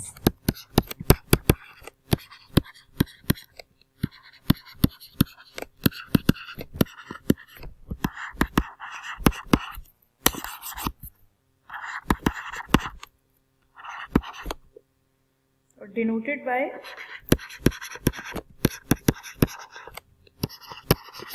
H naught.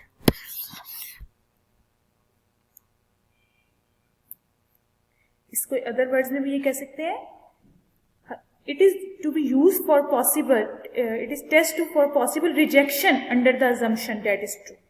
ठीक है, पॉसिबल रिजेक्शन के लिए इसकी टेस्टिंग होती है जब तक वो दैट इज ट्रू। क्लेम और statement about population parameter that is assume to be true, इसको तब तक ट्रू अज्यूम कर until it declare to be false, जब तक वो फॉल्स डिक्लेयर नहीं हो जाती। और अल्टरनेट वेरी पता है उसका उल्टा होगा।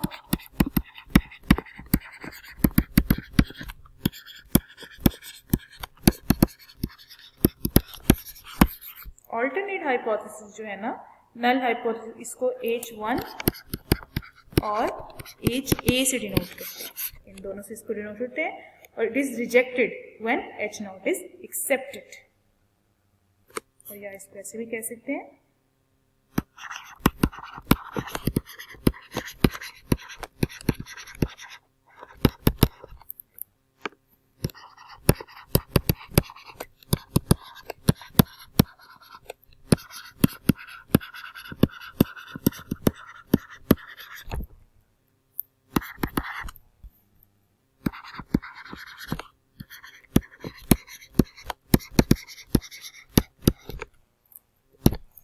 any hypothesis which is complementary to null hypothesis. null hypothesis का जो complement है वो आपका alternative hypothesis कहलाएगा। hypothesis क्या थी बेटा? claim या assumption जो है about population parameter की हम करते हैं, और ये सिर्फ population parameter के लिए होती है और not about sample statistics, और ये quantitative statement होती है population के लिए। दो तरह की हम assumptions बनाते हैं इसमें, null और alternate। null को हम true समझते हैं जब तक वो false नहीं create हो जाती, और उसका जो alternate होता है, जो complement होता है, वो हम उसको null hypothesis H1 या HA से denote करते हैं। इसके बाद बेटा concept है level of significance।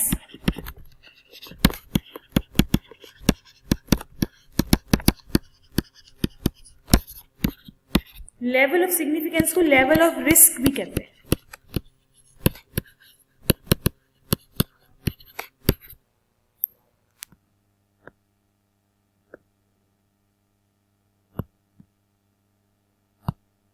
देखें बेटा, आप सबकी स्क्रीन पे शो ये डेफिनेशन, लेवल ऑफ सिग्निफिकेंस, इसको लेवल ऑफ रिस्क भी कहते हैं.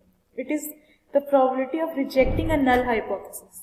It is equal to the some pre assigned value denoted by alpha. इसको अल्फा से डिनोट करते हैं. और ये क्या होता है बेटा, 1%, 5% या 10% का गिवन होता है. It is probability of rejecting a null hypothesis. Null hypothesis को रिजेक्ट करने की ये क्या है, प्रोबेबिलिटी. फिर है बेटा test statistics. It is the function और formula based on sample observation on the basis of which null hypothesis tested.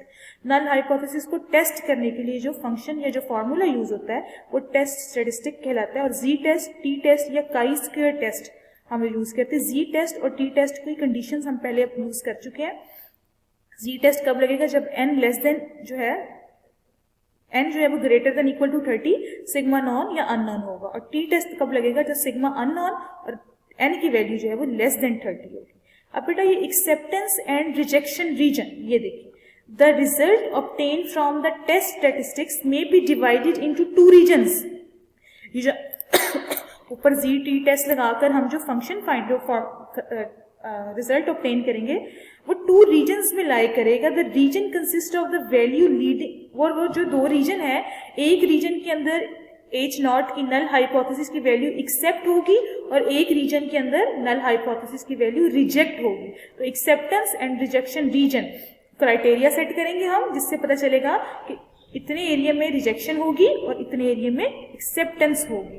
तो रिजेक्शन रीजन को हम क्रिटिकल रीजन भी कहते हैं. हाईलाइट हुआ है अंडरलाइन, रिजेक्शन रीजन और क्रिटिकल रीजन. उसके बाद देखें बेटा two tail test, one side and two side test. अगर रिजेक्शन रीजन जो है वो ग्राफ के, ये जो हमने नॉर्मल डिस्ट्रीब्यूशन का ग्राफ बनाया है, इसके वन साइड पे लाई करेगा तो ये वन टेल टेस्ट होगा. लेकिन अगर बोथ साइडेड, दोनों साइडेड पे रिजेक्शन रीजन लाई करेगा तो वो आपका टू टेल टेस्ट होगा. जैसे कि अल्फा बाय 2 हमने अभी एस्टिमेशन में किया, जी अल्फा बाय 2 का मतलब है टू टेल टेस्ट. और अगर नीचे अल्फा नहीं है, अल्फा के नीचे 2 नहीं है, तो वो वन टेल टेस्ट होगा. वन टेल टेस्ट कब होगा, जब रिजेक्शन रीजन वन साइड पे लाई करेगा. और टू टेल कब होगा, जब रिजेक्शन रीजन बोथ साइड पे जो है वो हमारे लाई करेगा. और ये देखिए बेटा टेबल भी मैंने आपको शो करवा दिया है लेवल ऑफ सिग्निफिकेंट रिस्क का. अगर अल्फा जो है वो वन टेल टेस्ट होगा तो 1%, 5% और 10% पे पता चल जाएगा. और जो वैल्यूज लेवल, उसकी जो वैल्यूज आएंगी वो आएंगी 2.58, 1.96 एंड 1.645. ठीक है, ये टेबल भी मैंने आपको शो करवा दिया बेटा. डेफिनेशंस भी दोबारा देख लें. वन साइडेड और टू साइड टेल टेस्ट में ये होगा, वन साइड में एक साइड पर रिजेक्शन रीजन और टू टेल टेस्ट में दोनों साइड्स पर रिजेक्शन रीजन जो है वो लाई करेगा. और एक्सेप्टेंस और रिजेक्शन रीजन हम क्राइटेरिया के तहत करेंगे कि अगर H नॉट की वैल्यू एक्सेप्टेंस रीजन में लाई कर रही है तो एक्सेप्ट हो जाएगी assumption, और अगर रिजेक्शन रीजन में लाई कर रही है तो assumption जो है वो आपकी रिजेक्ट हो जाएगी. लेवल ऑफ सिग्निफिकेंस को लेवल ऑफ रिस्क भी कहते हैं, probability of rejecting a null hypothesis. और टेस्ट स्टैटिस्टिक्स में बेटा हम बताएंगे कि हमने जो है वो कौन सा फॉर्मूला जो है वो अप्लाई करना है, जो कि हम पहले से कर रहे हैं. कुछ और इसकी टर्म्स हैं बेटा, वो आप देख लें ताकि क्वेश्चन सॉल्व करने में हमें किसी किस्म का कोई मसला ना आए.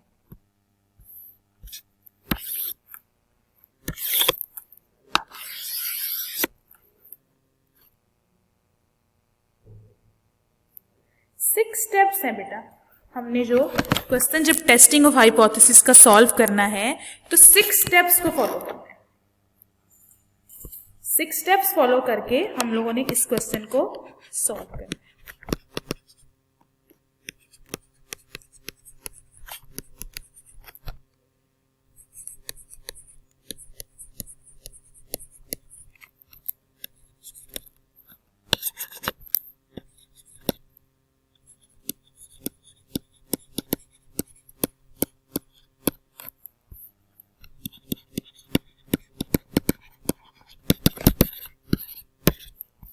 सबसे नंबर 1 स्टेप में बेटा आपने सबसे पहले फॉर्मुलेट करना है appropriate null hypothesis and alternate hypothesis.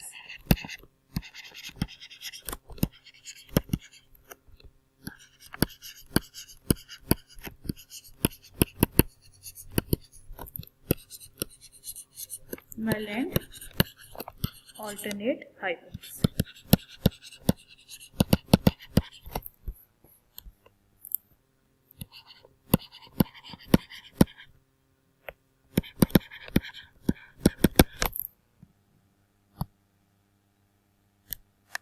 Number 2 step पे बेटा आपने alpha decide about the value of alpha, level of risk, जिसे लेवल ऑफ जो हमने पढ़ा है वो करेंगे, लेवल ऑफ सिग्निफिकेंस या लेवल ऑफ रिस्क।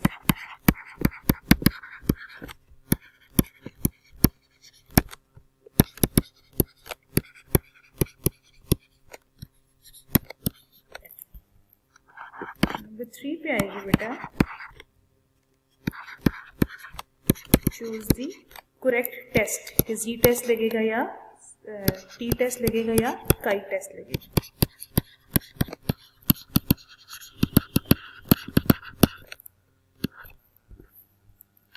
फोर पे आएगा बेटा construct the acceptance and rejection region.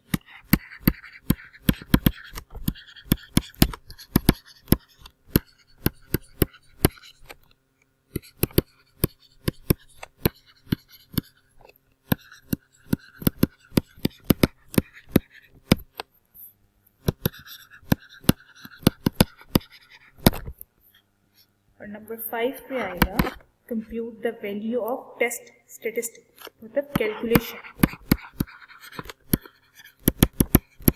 Number 6 पे आएगा बेटा आपका compute the value of test statistics के बाद डिसीजन, कंक्लूजन।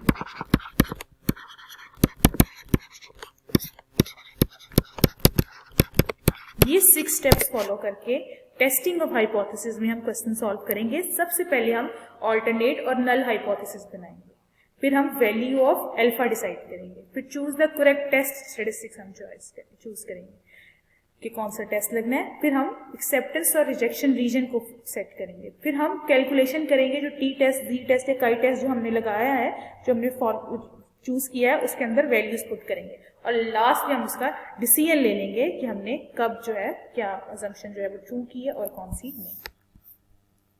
बेटा एज नॉट में कौन कौन से वर्ड वो यूज करेगा और एज 1 जब कौन कौन से वर्ड यूज करेगा तो आपको पता चलेगा कि ये एज नॉट की बात कर रहा है या एज 1 की बात कर रहा है। जब भी वो कहे नो डिफरेंस या वो सेम का वर्ड यूज करे तो आपने एज नॉट लिखना है, एज नॉट में उस वैल्यू को प्लॉट करना है। जब भी वो इक्वल का वर्ड यूज करे तो आपने एज नॉट में लिखना है।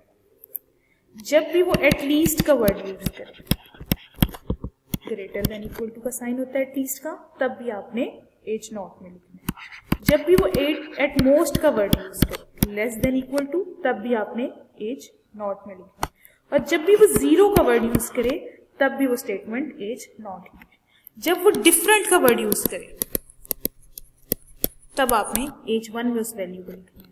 जब वो नॉट इक्वल का वर्ड यूज करे तब भी आपने यही लिखना है। जब वो लेस देन का वर्ड यूज करे तब भी आपने एज 1 में लिखना है। जब भी वो ग्रेटर देन का वर्ड यूज करे तब भी आपने एज 1 में लिखना है। और जब वो नॉट 0 का वर्ड यूज करे तब भी आपने एज 1 में। ये कुछ वर्ड है जब वो नॉट डिफरेंट या सेम, इक्वल, एटलीस्ट, एटमोस्ट या 0 का वर्ड यूज करेगा स्टेटमेंट में तो वो आपने एज नॉट में लिखनी है, नल हाइपोथेसिस। और जब भी वो different, not equal, less than, greater than, not 0 का वर्ड यूज करेगा तो वो आपने एज 1 में लिखना है।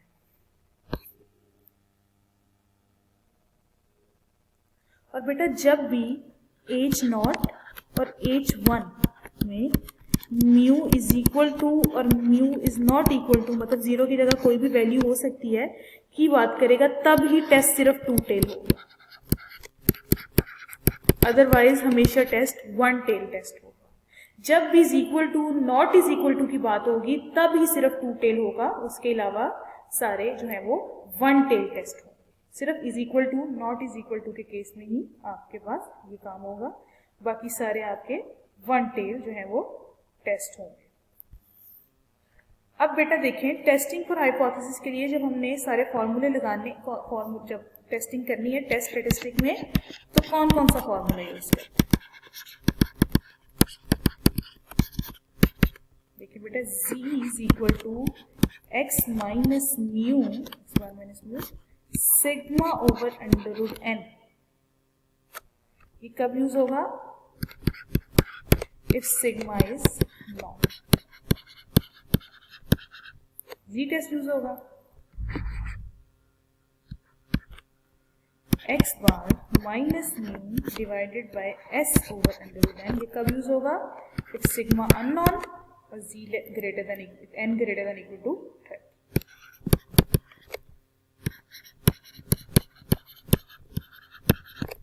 n greater than equal to t कब यूज होगा बेटा? काई का हम अलग से चैप्टर करेंगे, उसकी डिस्कशन तब करेंगे। x bar minus mu small n by n, ये कब लगेगा? इफ सिग्मा अननोन और n जो है वो लेस देन 30। टेस्ट स्टैटिस्टिक्स में ये फॉर्मूले आपने यूज करने। कब कब? सिग्मा नॉन होगा तो जी टेस्ट, सिग्मा अननोन और greater than n 30 equal to 30 होगा तब भी जी, और सिग्मा अननोन और n जो है वो लेस देन 30 होगा तब भी आपने टी टेस्ट लगाना है। ये आपके कुछ छोटी छोटी इंफॉर्मेशन थी जो मैंने आपको दे दी है। अब इसकी एक एग्जाम्पल भी कर लेते हैं। देखिए बेटा क्वेश्चन है, given the population mean 0.676 and standard deviation 0.06, a sample of 16 values is selected and the average was found to be 0.76. Test the hypothesis at 5% level of significance. You are required to find which of the following statement is a wrong statement. और statements क्या दी है बेटा? उसने कहा है कि null hypothesis 0.070, alternate not equal to 0.70, level of significance 0.05 है, calculate value of the test statistics 1.6 and critical value in the table is 1.96। अब बेटा सबसे पहले उसने खुद बताया है कि पॉपुलेशन मीन जो है वो 0.76 जो है ये, तो 0.76 जब पॉपुलेशन मीन है तो 0.70 तो भी गलत होगी ना स्टेटमेंट, वो तो नहीं हो सकता 0.70 जब उसने खुद बताया कि वो 0.670 है, तो स्टेटमेंट 1 और 2 तो रॉन्ग है क्योंकि वैल्यू ही गलत लिखी है। थर्ड, उसने खुद बताया कि अल्फा जो है लेवल ऑफ सिग्निफिकेंस 5% है, तो ये तो ठीक बताया, ये स्टेटमेंट तो ठीक होगी, परसेंटेज खत्म की तो 0.05। Calculated value of the test statistics 1 point। Test statistics की वैल्यू के लिए बेटा कैलकुलेट करने के लिए x bar minus mu sigma over under, x bar उसने हमें खुद बताया 0.7, एवरेज सैंपल की एवरेज जो है उसने हमें खुद बताई है 0.7। उसके बाद उसने हमें जो पॉपुलेशन मीन बताया 0.67 और सिग्मा उसने हमें बताया 0.06 और एन उसने हमें बताया 16। तो इस सारी वैल्यूज पुट करके आप टेस्ट स्टैटिस्टिक्स की वैल्यू कैलकुलेट कर लें और फिर टेबल वैल्यू कैलकुलेट करके देख लें कि कौन सी वैल्यू रॉन्ग और कौन सी करेक्ट है। और फर्स्ट ऑप्शन इसका ये है कि ओनली 1 एंड 2 जो है वो आपकी रॉन्ग। चेक कर लिएगा आंसर सही से ताकि आइडिया हो। ये थी इसकी एक एग्जांपल और इस बाकी सारा कॉन्सेप्ट आपको मैंने ये एक क्वेश्चन देखे थे, T distribution is used when sample size is less than 30 और सिग्मा जो है वो आपके पास अननोन, तब हम क्या लगाएंगे टी। और एक ये भी है, sampling is used to test hypothesis about population में। ठीक है जी।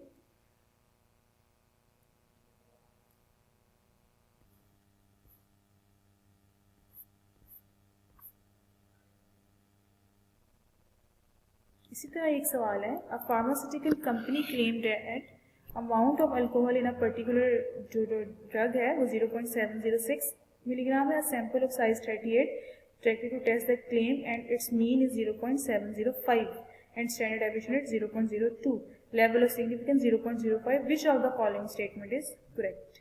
कैलकुलेट करके आपने देख लेना है। स्टेटमेंट 1 में उन्होंने वैल्यूज दी हुई है कि कौन सी करेक्ट है और कौन सी नहीं करेक्ट। और जैसे हम लोगों ने अभी एस्टिमेशन में सवाल किया था, a sample size increase to 10 to 100, standard error is decrease by percentage, आपने जो मैंने कैलकुलेट करनी बताई है सेम वैसे ही करना। इसके बाद है how many sample of size 3 can be drawn without replacement from size population size 5, तो 5C3, तो 10 में से आपके पास बन जाएंगे। Which sampling provides separate estimation for population mean different groups and also overall different groups की जब बात करेंगे stratified random sample।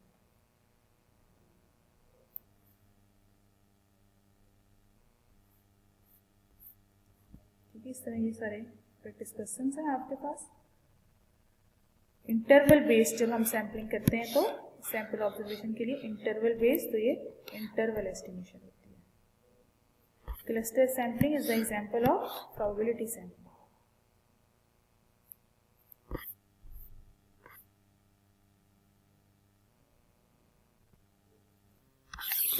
अब है बेटा लास्ट चैप्टर आपका, chapter number 19 chi-square। Theory based question है, चैप्टर है ज्यादा, इसमें से थ्योरी बेस्ड क्वेश्चन पूछेगा वो।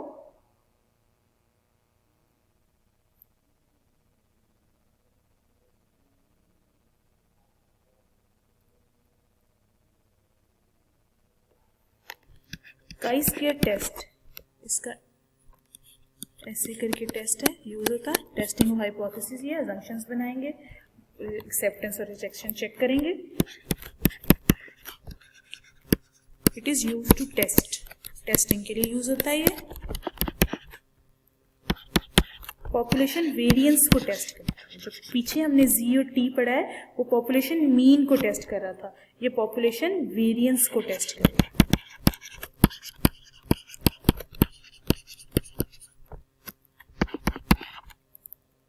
इंडिपेंडेंस ऑफ एट्रीब्यूट, एट्रीब्यूट्स की इंडिपेंडेंस को चेक करता है, टेस्ट करता है।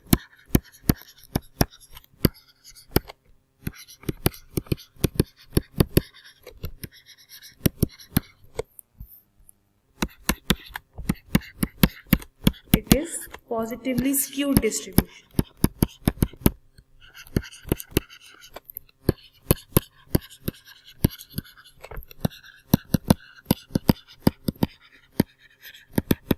पॉजिटिवली स्क्यूड मतलब मीन जो है वो ग्रेटर है इसके मीडियन से और मीडियन ग्रेटर है मोड से।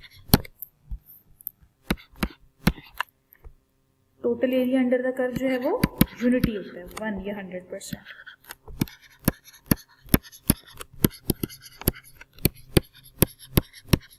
ये आपका 1 मतलब 100% का area is measured from right tail, positively skewed है ना इसलिए राइट टेल। रेंज जो है इसकी chi-square की वो 0 to पॉजिटिव, वेरिएंस की टेस्टिंग होगी ना, माइनस में तो नहीं आएगा, 0 to पॉजिटिव इन्फिनिटी। इसकी जो शेप है बेटा ऐसे राइट टेल है ना, 0 to positive infinity, positively skewed distribution. इसमें बेटा टेस्टिंग करनी है 6 स्टेप्स बनाने। नंबर 1 H0 और H हाइपोथेसिस।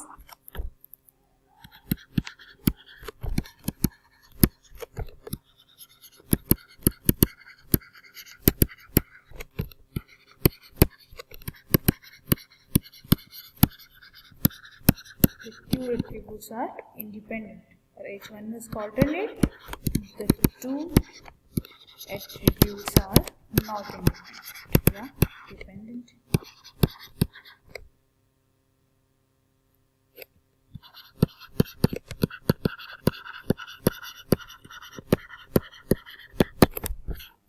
नंबर 2 पे आपने अल्फा चूज किया बेटा। अल्फा या तो 5% होता है और 1% होता है और गिवन होता है, या जो भी गिवन है वो यूज कर। नंबर 3 पे आता है टेस्ट स्टेटिस्टिक। इसका फॉर्मूला देख लें।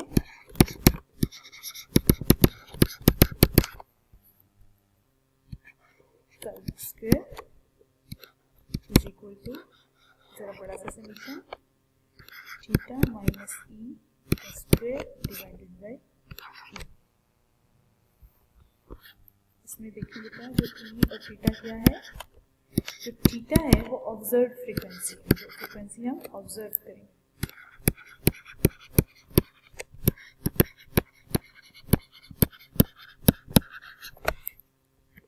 जो ई है वो एक्सपेक्टेड फ्रीक्वेंसी।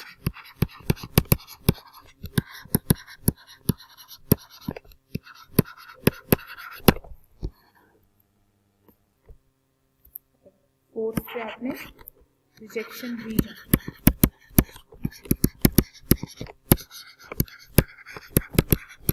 वो आपने बनाना है। वो कैसे बनेगा, काई स्क्वायर में कैलकुलेट जो आपने alpha v, v degree of freedom, मतलब कॉलम -1 इंटू रो -1। सी मतलब कॉलम, नंबर ऑफ कॉलम,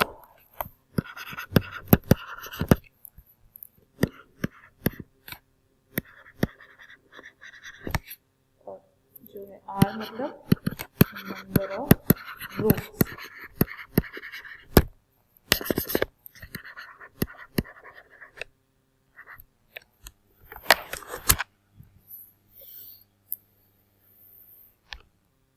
और लास्ट पे आपने अब कैलकुलेशन फिर पे करनी है फॉर्मूले की, और लास्ट में हमने कंक्लूजन निकाल देना। काई स्क्वायर का टेबल पीछे गिवन है बुक के पीछे, आई केप्ट। वहाँ से हम अल्फा को जो है वी में देख लेते हैं, सिर्फ आइडिया हो जाता है कि कहाँ लाई कर रहा है। और ये सिर्फ पॉजिटिवली स्क्यूड है, राइट साइड पे इसको मेजर करते हैं हम। टाइप ऑफ क्वेश्चंस देखें बेटा इसमें कैसे आएंगे।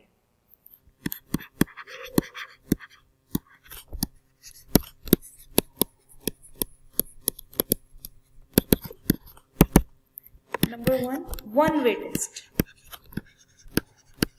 क्लासिफिकेशन 1 जो है वो आपकी कैरेक्टरिस्टिक हुई होगी, उसमें आपने ई जो है उसको एक्सपेक्टेशन को थीटा बार से जो है वो डिनोट करना। 2 वे टेस्ट अगर होगा आपका तो बेटा ई जो है वो इक्वल होगा column total multiply by row total divided by grand total. T मतलब total, column total multiply by row total divided by grand total. Number 3 पे देखें, अगर 2 into 2 कॉन्टीजेंसी टेबल आ जाए, मतलब 2 रोज एंड 2 कॉलम्स आपके पास आ जाएं, तो बेटा फिर हमने क्या करना है,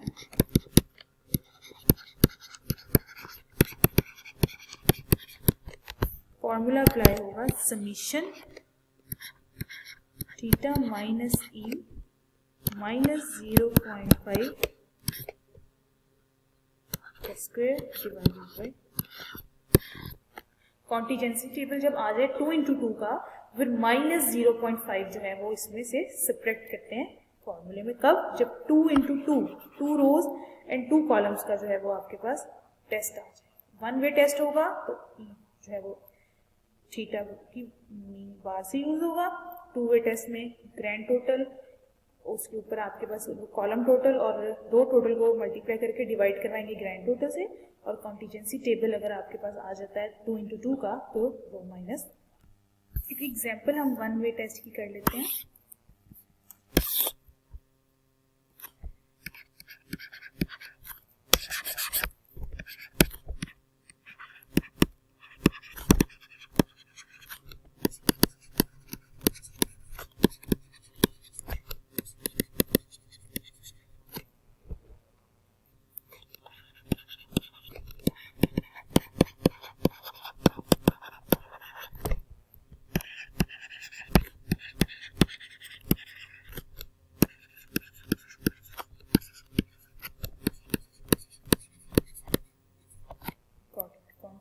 बेटा,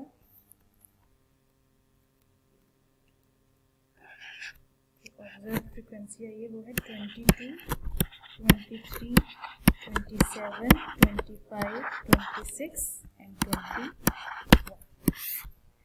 ठीक है जी। 5% लेवल ऑफ सिग्निफिकेंस पे काई स्क्वायर टेस्ट लगाना है।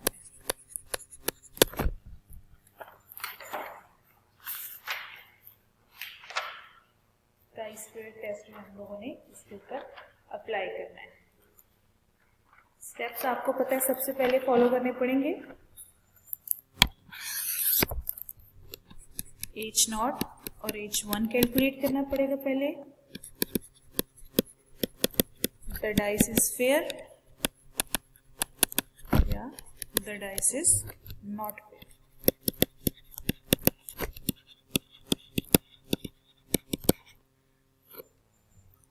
इंडिपेंडेंस ऑफ एट्रीब्यूट चेक करते हैं। नंबर 2 पे अल्फा उसने खुद बताया 0.05। नंबर 3 पे टेस्ट स्टेटिस्टिक, मतलब काई का फॉर्मूला। क्या फॉर्मूला है काई का? समीशन थीटा माइनस ई का square divided by E. Number 4 पे क्रिटिकल रीजन या रिजेक्शन रीजन भी इसको हमने कहा था, तो क्या होगा जी? Chi square alpha into b, और बी क्या था? अब यहाँ पर बेटा वन कोई रो एंड कॉलम वाला हिसाब नहीं है, वन वे क्लासिफिकेशन है, इसलिए जो बी है वो n-1 आएगा। मतलब टोटल वैल्यूज कितनी है? 1 2 3 4 5 6, तो 6 - 1 इज इक्वल टू 5। अब आपने 0.05 को 5 टेबल देखी काई का, उसमें देखना है, और टेबल वैल्यू आपके पास आएगी 11.070। इसके बाद नंबर 5 पे आपने कैलकुलेशन करनी है। कैलकुलेशन में मैंने आपको बताया कि जो ई है, ई ये जो वन वे टेस्ट होगा वो थीटा बार की इक्वल होती है। थीटा मतलब मीन, थीटा का मीन कैलकुलेट हम जो वो कर रहे हैं। थीटा का मीन है summation theta divided by n. Theta का सम कर लें, क्या आता है बेटा? 144। So 144 divided by 6 is equal to theta bar 24। अब फॉर्मूला क्या कह रहा है? कह रहा है थीटा में से ई को माइनस करें, तो ई आपके पास 24 आ गया। स्टैट्स में आपने एक कॉलम बनाना होता है, थीटा माइनस ई के स्क्वायर का जो है वो कॉलम बना लें, मतलब 22 माइनस 24 का स्क्वायर, 23 माइनस 24 का स्क्वायर,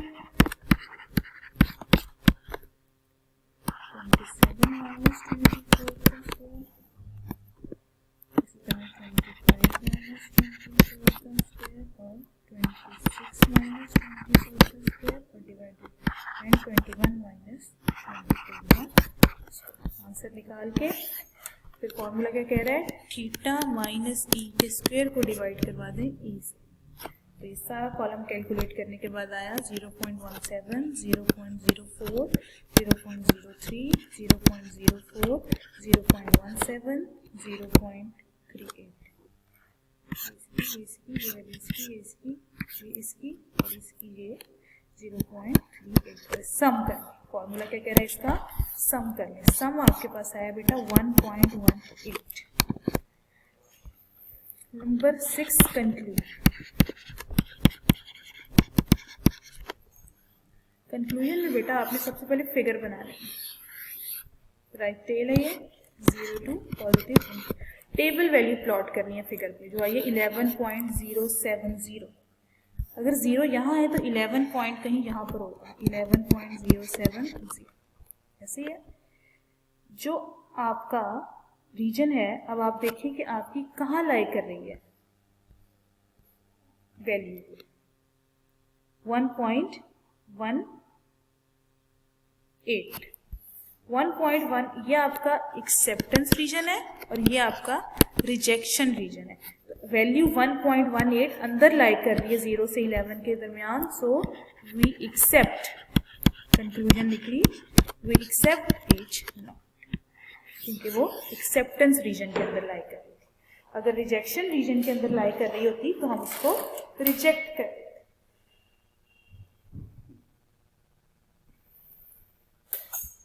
आज ये हमने पढ़ लिया सारा, आप देख लें। आज हमने सबसे पहले सैम्पलिंग की, सैम्पलिंग क्या, process of selecting sample from a population.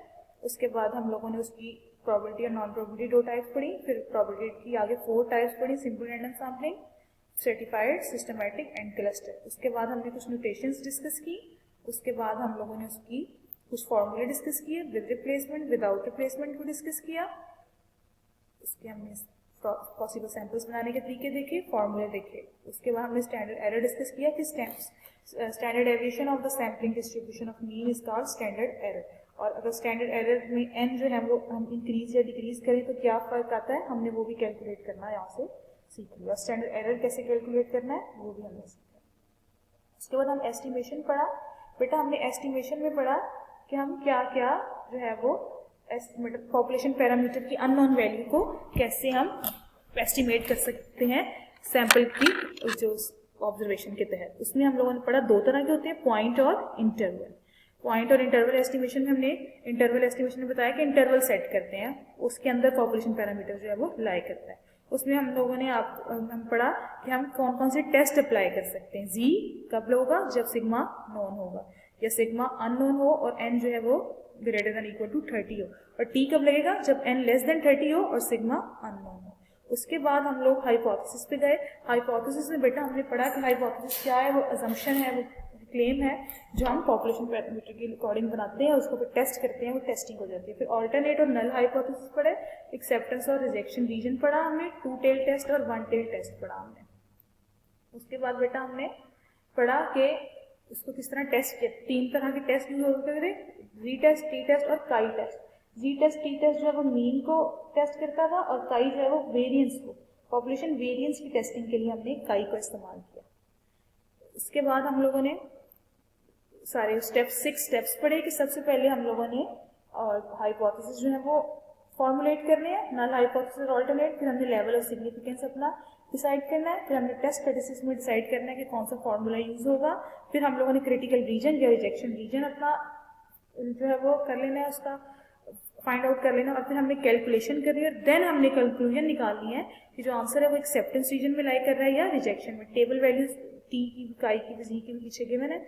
उसके बाद हम फिर काई स्क्वायर पे शिफ्ट हुए। काई का हमने क्या पढ़ा बेटा कि जो काई है वो वेरिएंस की टेस्टिंग के लिए यूज होता है या इंडिपेंडेंस ऑफ एट्रीब्यूट्स को टेस्ट करता है। राइट टेल मतलब पॉजिटिवली स्क्यूड है, mean greater than median greater than mode है, 0 to इंफिनिटी इसकी रेंज है और ये टेस्टिंग ऑफ जो वेरिएंस की टेस्टिंग करता है पॉपुलेशन की। उसके बाद मैंने आपको बताया कि अगर 1 वे टेस्ट होगा तो क्या फॉर्मूला लगेगा, 2 वे टेस्ट होगा तो column total multiply by row total divided by grand total. Contingency table होगा तो -0.5 जो है वो इसमें से माइनस होगा। और एक एग्जाम्पल भी हमने जो है वो 1 वे टेस्ट कर लिए और 6 स्टेप्स भी उसके फॉलो कर लिए ताकि कोई इशू ना हो।